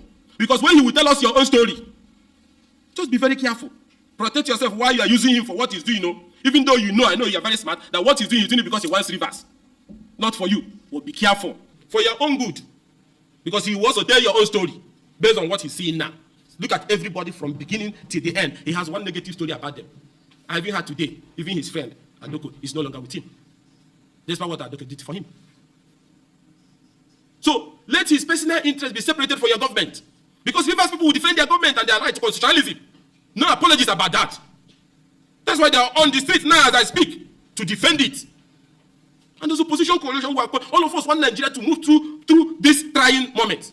But we cannot collaborate with you if those working for you is undermining us. Then we have to roll our sleeves and sever our relationship completely. So please, we want stability. We want collaboration that will help to resolve all these national challenges. But when those who are around you, or security agencies around you, are carrying out objective that some of them are claiming is from you, then the line will be drawn. So please separate him. We understand this is how he will remain relevant. That's the way he has reduced himself. Above all, the people of Rivers State support this election that is ongoing. The process is ongoing and will be completed tomorrow. Justice Igwe had ordered RISEC to use the National Voter Register of Rivers State to conduct the election. RISEC has already announced that it has the said register and that is prepared and ready to conduct a free and fair election. And that register has also been distributed to all the polling units as we talk now. Then why should anyone desire the election to be stopped if such desire is not coming from a wicked heart that enjoys to see the shedding of blood of Rivers people and see them suffering? Election process is at advanced stage, I repeat. Materials have been distributed. Rivers people are excited about trooping out tomorrow morning to exercise their democratic franchise. Materials have moved to the rack centers. Ad hoc staff have been deployed. It is at this moment to say, Kumbaya. It's over. And I will say this directly, looking at your face. FCT Minister, you can't stop this democratic process. Call anybody you want to call. But the people of Rivers is already moving out tomorrow morning to cast their vote. Materials are left. Police, if you don't want to guide the polling unit, you can stay outside, stay on the main road. Do your job. There's a constitutional job which says you must maintain law and order. So if there are people causing trouble, arrest them and keep them somewhere. But the people must troop out and cast their vote. That process holding is not part of your responsibility. It is guaranteed as a sacred provision under the Constitution. And the Supreme Court in its landmark judgment has reinforced it and ordered that nobody should go near it. And Justice IPC Wigo judgment has also said the election must hold as a matter of compulsion tomorrow. The electoral laws back it. High Court judgment backs it. Supreme Court judgment backs it. The directive of the president that they claim to be working for backs it, that even if you don't have it in the next 2-3 months, you cannot access the state local government allocations. You all know all these things. But one man is playing with people like Lido that we used to play when we were small. Go here. Attack the RISEC. Block here. Issue judgment. How?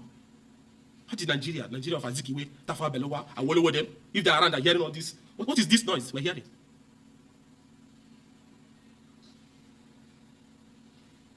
From day one, it's all crisis. We were here. Party was at peace. There was no crisis anywhere. You brought Arimodu Sheriff as the national chairman of PDP against advice from everybody. Convention ended in crisis in Port Harcourt. You say you don't want Sheriff again because you have this thing that quarrels you with people. You can't manage people. You can't be with people. You remove Sheriff, and he brought Secondus as national chairman. Who again started the crisis? The same yes on weekend with an ex-party from Degem or somewhere. Secondus that did not do anything was humiliated out. If we knew they wanted to be president, Secondus is a master strategist, could have helped you to navigate it. But you threw him away for doing nothing. When you plan like you're a god, when you plan like you're a master that is powerful than Awolowo, Azikiwe, and everybody, no, they're still a god. You remove Secondus. You brought Iyachai. He was your best friend. And you lost the presidential election, which was not his fault. And you lost being a VP, which was not his fault. Then Ayu must go. What are you giving? You put him down. Party allowed you. And I blame some of our governors. They allowed you. If it was during the days of Donald Duke, Jolly Nyamedem, Achikudem, Oju Zokalo, Ibure, would this be happening? I blame them. It's the way they are carrying themselves. Ayu was taken down illegally. Now you brought Damagu, one of the biggest jokers to parade the PDP corridor. A national chairman that will be filing matter in court against his own party. A national chairman that will be filing matter for impeachment of his own governor. That's the kind of things you like. And even when the Article 45, 47 of PDP Constitution said clearly that the replacement must come from the same non-central to complete the tenure, you are obtaining injunctions every night, one injunction or the other, that the unthinkable should that he should remain and complete the tenure of non-central. And non-central stakeholders are keeping quiet. Governor Caleb is keeping quiet because of personal friendship with you. Instead of calling a non-central meeting, or those people in non-central torpedoing him and calling a meeting to present the replacement to NEC, people are just running up and down. How do you want Nigerians to take you people serious when you cannot do a basic democratic responsibility of doing the needful? Normally by now, stakeholders, governors should have been in rivers to stand shoulder to shoulder with their colleagues who is under attack from anti-democratic forces. If you want Nigerians to take you serious, then you people must show leadership. That is the right thing to do. And time has come to be condoning and over-pampering, anti-democratic elements. You ran a presidential election. You campaigned. Atiku defeated you before every Nigerian. Is that what elders cannot open their mouth to say the truth at your levels? It irritates. You lost. You are running an election on the ground that Tambo will run to the end so that northern vote will be divided, you win. You think they are not smart too? They made an alliance and you lost before everybody. Started working for VP. So if they have given Atiku, for whatever reason they have given you VP, they would not have been and the Southern and fighting for Southern agenda. Then they didn't give you. You went boza everywhere. Now election has ended. He has lost. Our party have lost. Is there still an Atiku issue that no? So why are you still destroying the party? Because it's your nature. You can't stop what you are doing. So that's why the party must come together, move ahead, and leave you behind. So in conclusion, I call on the president, and I call on the National Security Advisor, and I also call on the IG. Let's even believe that those people who did that thing yesterday didn't have your permission. And other heads of security, and the foreign missions, and everybody. Leave our state will destroy things for Nigerians if it is not done the right way. My party is still alive.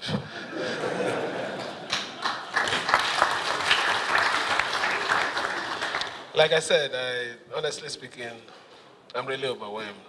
I don't know where to start from.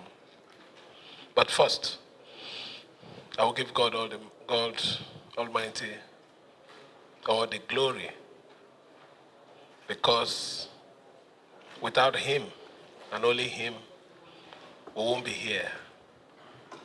That is the truth. About 3 days ago, what we faced is only when God is on your side that you can survive that kind of situation. So we return all the glory to God Almighty.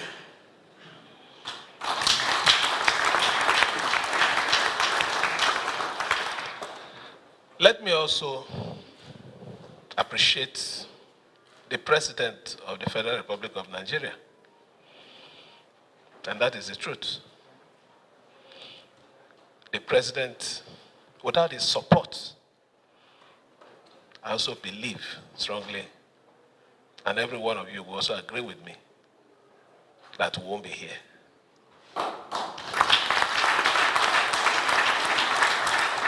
So I want to appreciate him for being a Democrat, even in the face of the situation that confronted us. He still gave us all the support. So on behalf of the good people of Rivers State, I want to thank him. I'm so glad that the chairman of the Governors Forum of PDP is here with us to witness this ceremony. I want to assure you that I still remain a member of PDP. ṣẹ́yìn náà ti gbọ́ báyìí o lẹ́nu Fubara àti àwọn èèyàn rẹ̀ tí ìpìlẹ̀ bá bàjẹ́ wọ́n ní kí ni olódodo lè ṣe o wá ń jọ bẹ́ẹ̀ ni pé Fubara ti ba ìpínlẹ̀ Wike jẹ́ nípínlẹ̀ Rivers o bẹ́ẹ̀ náà làwọn ọmọ ìpínlẹ̀ náà ní kí ààrẹ Tinubu máa kọrin kèrègbè tó fọ́ dẹ̀yìn lẹ́yìn odò wọn ní Wike dẹ̀yìn lẹ́yìn mi wọ́n ní kán lé Wike dànù náà lẹ ti gbọ́ tí wọ́n fẹnu ara wọn sọ yẹn o wọ́n ní tí Wike bá ń tàn yín ààrẹ wọ́n ní kẹ́yẹ́ mọ́ tanra yín o nítorí pé Wike ò ní nǹkan kan tó fẹ́ fi gbé Tinubu wọlé ní 2027 wọ́n ní tó bá ń ṣèlérí irọ́ fún yín kò ń lò ní Rivers State wọ́n ní ẹ lọ tutù ẹ̀ dànù wọ́n ní gbogbo àwọn abiyamọ ti kọ̀yìn sí wọ́n ní àwọn alálẹ̀ Rivers àwọn ìyá mi Iyemọja wọ́n náà ti kọ̀yìn sí ní Rivers àti wípé wọ́n ní ọ̀bẹ ẹ̀yìn tí Wike mú dání wọ́n ní ààrẹ ló fẹ́ fi jẹ níṣu o wọ́n ní kò sí àṣẹ lẹ́nu Wike mọ́ pé òkété Fubara ti bórù mọ́ lọ́wọ́ o wọ́n ní Fubara lágbádé fún bẹ́ẹ̀ náà ni Fubara dúpẹ́ lọ́wọ́ ààrẹ Tinubu. Àtíkù náà ti ránṣẹ́ àwọn èèyàn ti ránṣẹ́ wá ń jọ bí ẹni wípé ọ̀pọ̀lọpọ̀ ìpínlẹ̀ báyìí agbára ti ń gùn wọ́n pé àwọn náà ò fẹ́ gọ́ọ̀fàdà mọ́ àwọn gọ́ọ̀fàdà ló ń ba nǹkan jẹ́ àwọn náà máa kọ́ wọn tán ṣe tí wọ́n èfi rójú ráàyè fún taráàlú torí wọ́n máa kílèmù páwọn làwọn gbé wọn débẹ̀ ẹ̀wọ̀n tó ṣẹlẹ̀ ní ọ̀dọ̀ Ọbaṣẹ́kì náà lẹ́dọ́ ẹ̀rín tí ọ̀gbẹ́ni Dáńkù yẹn tó máa fi ojú wọn rí lẹ́dọ́ torí òun ló fa ẹni tó wà ń bẹ̀ síbẹ̀ kí ló dé tẹ́ ẹ mọ̀ bẹ́ẹ̀ bá tiẹ̀ ṣe okùnfà abéèyàn ṣe dórí àlééfà ṣé bí wọ́n bá lẹ́ẹ̀tì ẹni yẹn ṣé bóun náà lọ́pọlọ ṣé bẹ́ẹ̀ mọ advice ẹni bẹ́ẹ̀ bá sì ní okòwò wá ara owó tẹ́ fi gbé wọlé yóò mọ bí ó ṣe mọ yọ fún ẹ mọ bẹ́ẹ̀ ṣe máa ń ṣe pàdípàdí ẹ̀ wá ní kẹ́ ẹ wá fẹ́ jẹ́ lájẹpa àjẹrun ẹ wàá sọ di remote control tẹ́ǹtẹ́ wọ́n lé léyìí ó ń jọ bí ẹni pé ọ̀pọ̀lọpọ̀ àwọn ìpínlẹ̀ wọ́n ti ń sọjí Àtíkù náà ránṣẹ́ ó kí Ọ̀gbẹ́ni Fubara ó kí kú oríire ó ló dúró déédéé ó ní bó ti ẹ̀ jẹ́ wípé kì í ṣe ẹgbẹ́ àwọn ló wọlé ń bẹ̀ ó ló dùn àwọn ó ní ṣùgbọ́n tó ti ẹ̀ dúró tó sì ja ìjà ìláṣeyọrí pẹ̀lú àwọn tíìmù rẹ̀ pẹ̀lú ọ̀nà àbáyọ tán lọ lò yẹn ó ní ó jọ òun lójú wípé wọ́n mọ̀ pé Fubara pé ọ̀pọ̀lọpọ̀ fún bọ̀bọ̀ yẹn ọ̀rọ̀ ká mọ̀ wò bóyá láìpẹ́ láì jìnnà Fubara ó cross carpet ṣùgbọ́n gbogbo tí ń jẹ́ structure Wike wọ́n ti fọ́ lulẹ̀ àwọn náà wọ́n á fìbínú sí báyìí wọ́n wá ń accuse rẹ̀ pé òun ló ń rán àwọn èèyàn láti juná sí secretariat àní lè fi ibi tán juná sí hàn yìí náà ń pọ̀ díẹ̀ wọn ní gbà fún wa lórí YouTube ìdí tá a ṣe sọ wípé yóò wúlò láti jìjà òmìnira rẹ̀ èèyàn kan ò ní gbà kéèyàn kankan halẹ̀ kó fọwọ́ lálẹ̀ fóun ẹ wo bó ṣe kọtí ikún ẹ wo bó ṣe da àwọn iléeṣẹ́ ọlọ́pàá nù àṣà ti dìbò báyìí a sì ní ìdí ààbò owó gan-an lẹ́ ń ṣe fún ọmọ Nàìjíríà ẹ ò bọ́n ṣe yẹ̀yẹ́ àwọn ẹgbọ́rọ̀ lẹ́nu àṣàrí ìdòkùnbọ̀ náà lánàá tó náà yẹ̀yẹ́ wọ́n á dàbí ẹni wípé ìjọba Nàìjíríà wọ́n kọ̀yìn sí Rivers ṣùgbọ́n wọ́n ṣe kí ni wọ́n dá dúró wọ́n sì dá nǹkan wọn ṣe bá bá rí àwọn ilẹ̀ Yorùbá náà tán bá lè lákìkanjú tó yìí gbogbo àwọn gómìnà ilẹ̀ Yorùbá bí ẹni pé wọ́n ti fi bí ẹni pé wọ́n kàn tẹ remote control wọn ni báyìí ni ó ṣe ṣe báyìí ni ó ṣe ṣe kò sí kankan wọn tó ní ìgboyà kò sí kankan nu wọn tó lè dá nǹkan orí ẹ̀ ṣe àfi kán máa fi gbogbo ẹ̀ òṣèlú sá ọ̀jẹ̀lú ẹ wo Fubara ẹ jẹ́ lọ kọ́ mọ́kẹ́ lọ gba lecture lọ́wọ́ Fubara ní báyìí ìròyìn tí ó mọ̀ tẹ̀lé wọn ni ti àwọn choosing ìjọ choosing òun la gbọ́ pé ẹ̀ka tí ń ṣe àbójútó àwọn kìrìsìtẹ́nì nàìjíríà ìyẹn CAN Christian Association of Nigeria la gbọ́ tí wọ́n ti yọ sànda wọ́n yọ sànbẹ ọ̀rọ̀ ni o kì í sàdá UTC o sànbẹ ọ̀rọ̀ sànbẹ àdá ni wọ́n yọ sí wọn tí wọ́n sì ń pálásàmọ̀ fún wọn tí wọ́n sì ń pàròkò fún wọn pé ẹ jẹjogún omi lórí ọ̀rọ̀ àwọn ẹ̀rí ìsọnù tẹ̀ ń jẹ́ kiri yìí o lórí àwọn testimony irọ́ pé láìpẹ́ yìí nìkan náà ọmọjọ yín ní òun rè ṣe ẹ̀sáàmù bàbá funfun kan yọ sóhun ó fóun lórí ìjò òun tún wá pín òrìjó yẹn pẹ̀lú ọmọ ìjọ Mountain of Fire àbí nǹkan kan pé àwọn ìjọ wá gbé òrìjó làwọn fi ṣe ẹ̀sáàmù pé irú ìsọnù wo nìyẹn ṣe ẹ fẹ́ kó bá ìjọ ẹ fẹ́ kó bá body of Christ ni pé irú gbogbo kí lélẹ̀ irú ìsọnù testimony wo lẹ̀ ń gíìfù kiri wípé gbogbo testimony tí ò bá ti ní gbé body of Christ lárugẹ wípé àwọn ò fẹ́ gbọ́ lẹ́nu yín mọ́ kẹ́ ẹ lọ sówó agbẹjẹmọ́wọ́ kẹ́ ẹ mọ́ wá fífín ìdí kókò àwọn tí ń ṣe testimony kankan àmọ́ mọ́ parọ́ wá sì jẹ́ iná lẹ̀ ń kọ́ wọn ẹ jọ̀ọ́ ẹ lọ stop ṣe bẹ́ẹ̀ wọ́n ti kìlọ̀ fún wọn dáadáa o wọ́n sì sọ pé àwọn ò gbọ́dọ̀ rí kán jáde kán give ru testimony ṣé testimony náà wà mọ́ wá kiri ṣùgbọ́n àti ẹ̀dùpẹ́ tí CAN náà tí wọ́n ti jí lójú oorun wọn torí àìmọye àìṣedéédé ló pọ̀ nínú body of Christ tí wọ́n ń pera wọn wọ́n ń bojú ara wọn jẹ́ kì í sọ̀rọ̀ ojú Jésù náà ń bàjẹ́ wọ́n mọ̀ gbá bọ́ọ̀lù wọ́n mọ̀ fi ṣe deliverance nínú ṣọ́ọ̀ṣì pásítọ̀ kan náà yóò mọ̀ tọwọ́ bá àwọn èèyàn ní Brazil yóò mọ̀ tọwọ́ bọ̀ wọ́n lábẹ́ yóò lóun ṣe deliverance bẹ́ẹ̀ náà ni wọ́n mọ̀ oríṣiríṣi bọ́ọ̀lù náà fi ń ṣe deliverance pásítọ̀ wọ́n mọ̀ gé wọn báyìí wọ́n mọ̀ ṣubú kí ni body of Christ kí ni CAN wò ń gbà náà kí náà wò ẹ tètè ya wáwòrán kọ̀ọ̀kan fi ṣàdá ṣùgbọ́n eléyìí tẹ́ ẹ sọ yìí náà ó bójú mu wọ́n ti jí lójú oorun àbí kílẹ̀ lérò ẹ̀yìn èèyàn mi àbí kí CAN mọ́ sọ̀rọ̀ ni tí CAN bá tiẹ̀ bẹ̀rẹ̀ sí ní sọ̀rọ̀ yóò dá torí wọ́n mọ̀ sọ̀rọ̀ lójoojúmọ́ ni pẹ̀lú bó ṣe ń lọ yìí. ìbájọ́ kan bí labi fọ́nrán kan yìí táwọn kan kó kùmọ̀ kó àdá yọkùmọ̀ yọkóńdó tán láwọn ń ṣe deliverance in church tán láwọn fẹ́ pa ọ̀tá àwọn kùmọ̀ àdá body of Christ CAN ẹni ṣẹ́ṣe o. ó dá ìròyìn táwọn mú wá fún yín nìsín ó ní tí ìròyìn Effiong ọmọ Calabar tí wọ́n ní ó gba 2.8 million naira lọ́wọ́ ọkùnrin àfẹ́sọ́nà rẹ̀ ó yarí olóhùn ò fẹ́ mọ́ o ọgbà ní wọ́n níyàwó obìnrin ó ṣe sùn gbàǹgbà wọ́n ní September inú oṣù kẹsàn-án nínú ọdún yìí ni ọ̀rọ̀ náà ṣẹlẹ̀ ní ìsásílẹ̀kọ̀ wọ́n ní Inspector Chinedu tó jẹ́ agbẹjọ́rò ọlọ́pàá tó wà ní ìjáde ẹjọ́ náà ló sọ fún adájọ́ pé Victoria Effiong ó dọ́gbọ́n títí tó fi gbowó tó 2.8 million naira lọ́wọ́ David Asukwo bó ṣe ṣèlérí bí ẹni pé òun ti ṣetán láti fi arákùnrin náà kò yá ń lé kó mú rè mọ àwọn òbí rẹ̀ wọ́n ní tó sì ń gbowó nígbàdégbà lọ́wọ́ rẹ̀ láàkó sáàkó ẹ̀sùn mẹ́ta gan ni wọ́n wá fi kan Effiong Victoria àkọ́kọ́ ẹ̀sùn wọ́n ní sísọ àlàáfíà di fíafíà àwọn ògbórí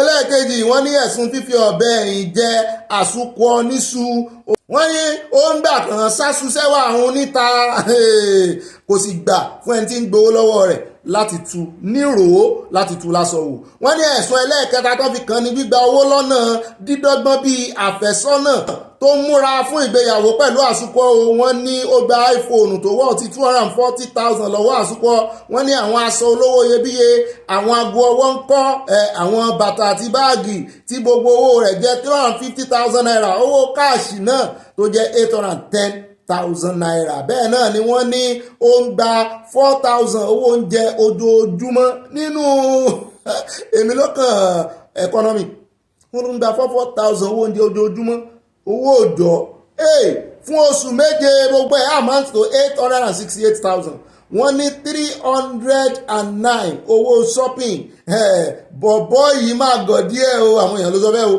Asukwo ní àṣírí Effiong tú nígbà tí òun gbọ́ pé ó múra láti lọ lé ọkọ pẹ̀lú ọkùnrin mìíràn lẹ́yìn tí ó ti lọ fi Asukwo hàn lọ́dọ̀ àwọn òbí rẹ̀ ṣùgbọ́n nígbà tí oníròyìn bá Victoria sọ̀rọ̀ ó ní kó wọ́n dá Asukwo lóhùn ó ní òun ti kìlọ̀ fún láìmọye ìgbà pé ó ya alétí lápá ni ó ní oyè létí ikún ó ní kí ìgbọ́ràn ó lóun ti sọ fún pé kó yé sẹ́ǹdì owó sóhun mọ́ àti wípé ṣé wọ́n lè sẹ́ǹdì owó sóhun kóun sì dá padà ó ó lóun sọ fún pé òun láfẹ̀sọ́nà ṣùgbọ́n àwọn èèyàn wá ń bí pé ìwọ tó o ní kó mọ̀ sẹ́ndì owó sí ọmọ kí ló dé tí ìwọ náà fún lákàn nọ́mbà bó o ló ṣe ní àkàn nọ́mbà rẹ tó fi ń sẹ́ndì owó sí ọ àti pé ó bá tiẹ̀ wá sẹ́ndì owó sí ọ ṣé wò ó lè béèrè àkáǹtì nọ́mbà rẹ̀ padà kó o sẹ́ndì ẹ̀ sí ni. wọ́n ló wá ń kọrin wípé ọ̀lẹ̀lẹ̀ tó bá wọnú ẹ̀kọ́ kò lè jáde mọ́ ọmọ tó bá wọlé àwa àfi kó bímọ. wọ́n ní ó wàá wọlé àsùkò ọlọ ìwọ náà wà rè bíbejì ó bí wàlẹ̀ ó bí sùn. wọ́n ní àsùkò ọlọ́fẹ̀ẹ́ bó o fẹ́ bó o kọ̀ kó o ká gidi borí bí páànù yíbò. wọ́n ní pọ̀nmọ́ lọ́ọ́ jẹ̀sùn ò ní jẹran. wọ́n ní lọ láì díjẹ́ ló yẹ kó máa pe ẹ́fíọ̀ǹgì wọ́n nídìí ti jẹ́ owó àsùkọ. àwọn ọkùnrin kan wà bẹ́ẹ̀ tí wọn ò lè dá obìnrin bá sọ̀rọ̀ ó jọ bí ẹni pé irú wọn ni àsùkọ yìí. mo jẹ́rìí àyà ẹnu àyà dùn ẹnu àyà dùn burúkú. àyà lòun fẹ́ kọ́ yín bó ṣe ń tòsí ọmọ ó dẹ̀ yí èèyàn wa bí láàrin mọ́ nínú ìròyìn ìyẹn ìpàdé ọlọ́mọ ìlú tàṣálẹ̀ yìí ó oníyàn sí ọlọ́bẹ̀ ṣe àtàfẹ́jẹ́ náà apá ìbínú o adúpẹ́ lọ́wọ́ ọlọ́run àní rí mọ Dubai náà lọ ẹja mọ̀ fi léyìí ṣe lọ ní pápá àpá báyìí ẹ bá yọ ẹ bá pín kókálíkó kákó ibi níbà ròyìn o ibà gbé wọn débẹ̀ ibà yànnànà ibà kanjọ́ abẹ́ǹkó ibà sísọ lójú eégún ibà nà ń bẹ́ ibà yànnànà ibà nà ń bẹ́ ibà gbé wọn débẹ̀ o ibà sanawọlé ibà ìfẹsowápọ̀ ibà rìn gìnìgìnì tíkú mẹ́ẹ̀ tíkú yìí mo ṣe máa fi ìròyìn tíkú yín lójoojúmọ́ rẹ̀ tí mo máa gbé yín débẹ̀ tá a fi máa kẹ́kọ̀ọ́ mo sì lérò pé mo tún gbé yín débẹ̀ lónìí àkànpẹ́ nínú ìròyìn tàṣálẹ̀ ní ìròyìn ọlọ́mọ ìlú àfìrí pàdé lọ́la báyìí bá wà ẹ bá pín kókalẹ̀ kókapọ̀ ẹ mọ́ gbàgbé ẹ bá kọ ìmọ̀ràn yín sábẹ́ comment section ó láàfihàn sí abala ti comment section abala ẹ̀yin olólùfẹ́ wa ayánimọ̀ kí yín o àfìrí pàdé lọ́la lásìkò ọlọ́run ire lójú owó rí o ire kàbìtì ó dìgbà kan náà bye bye.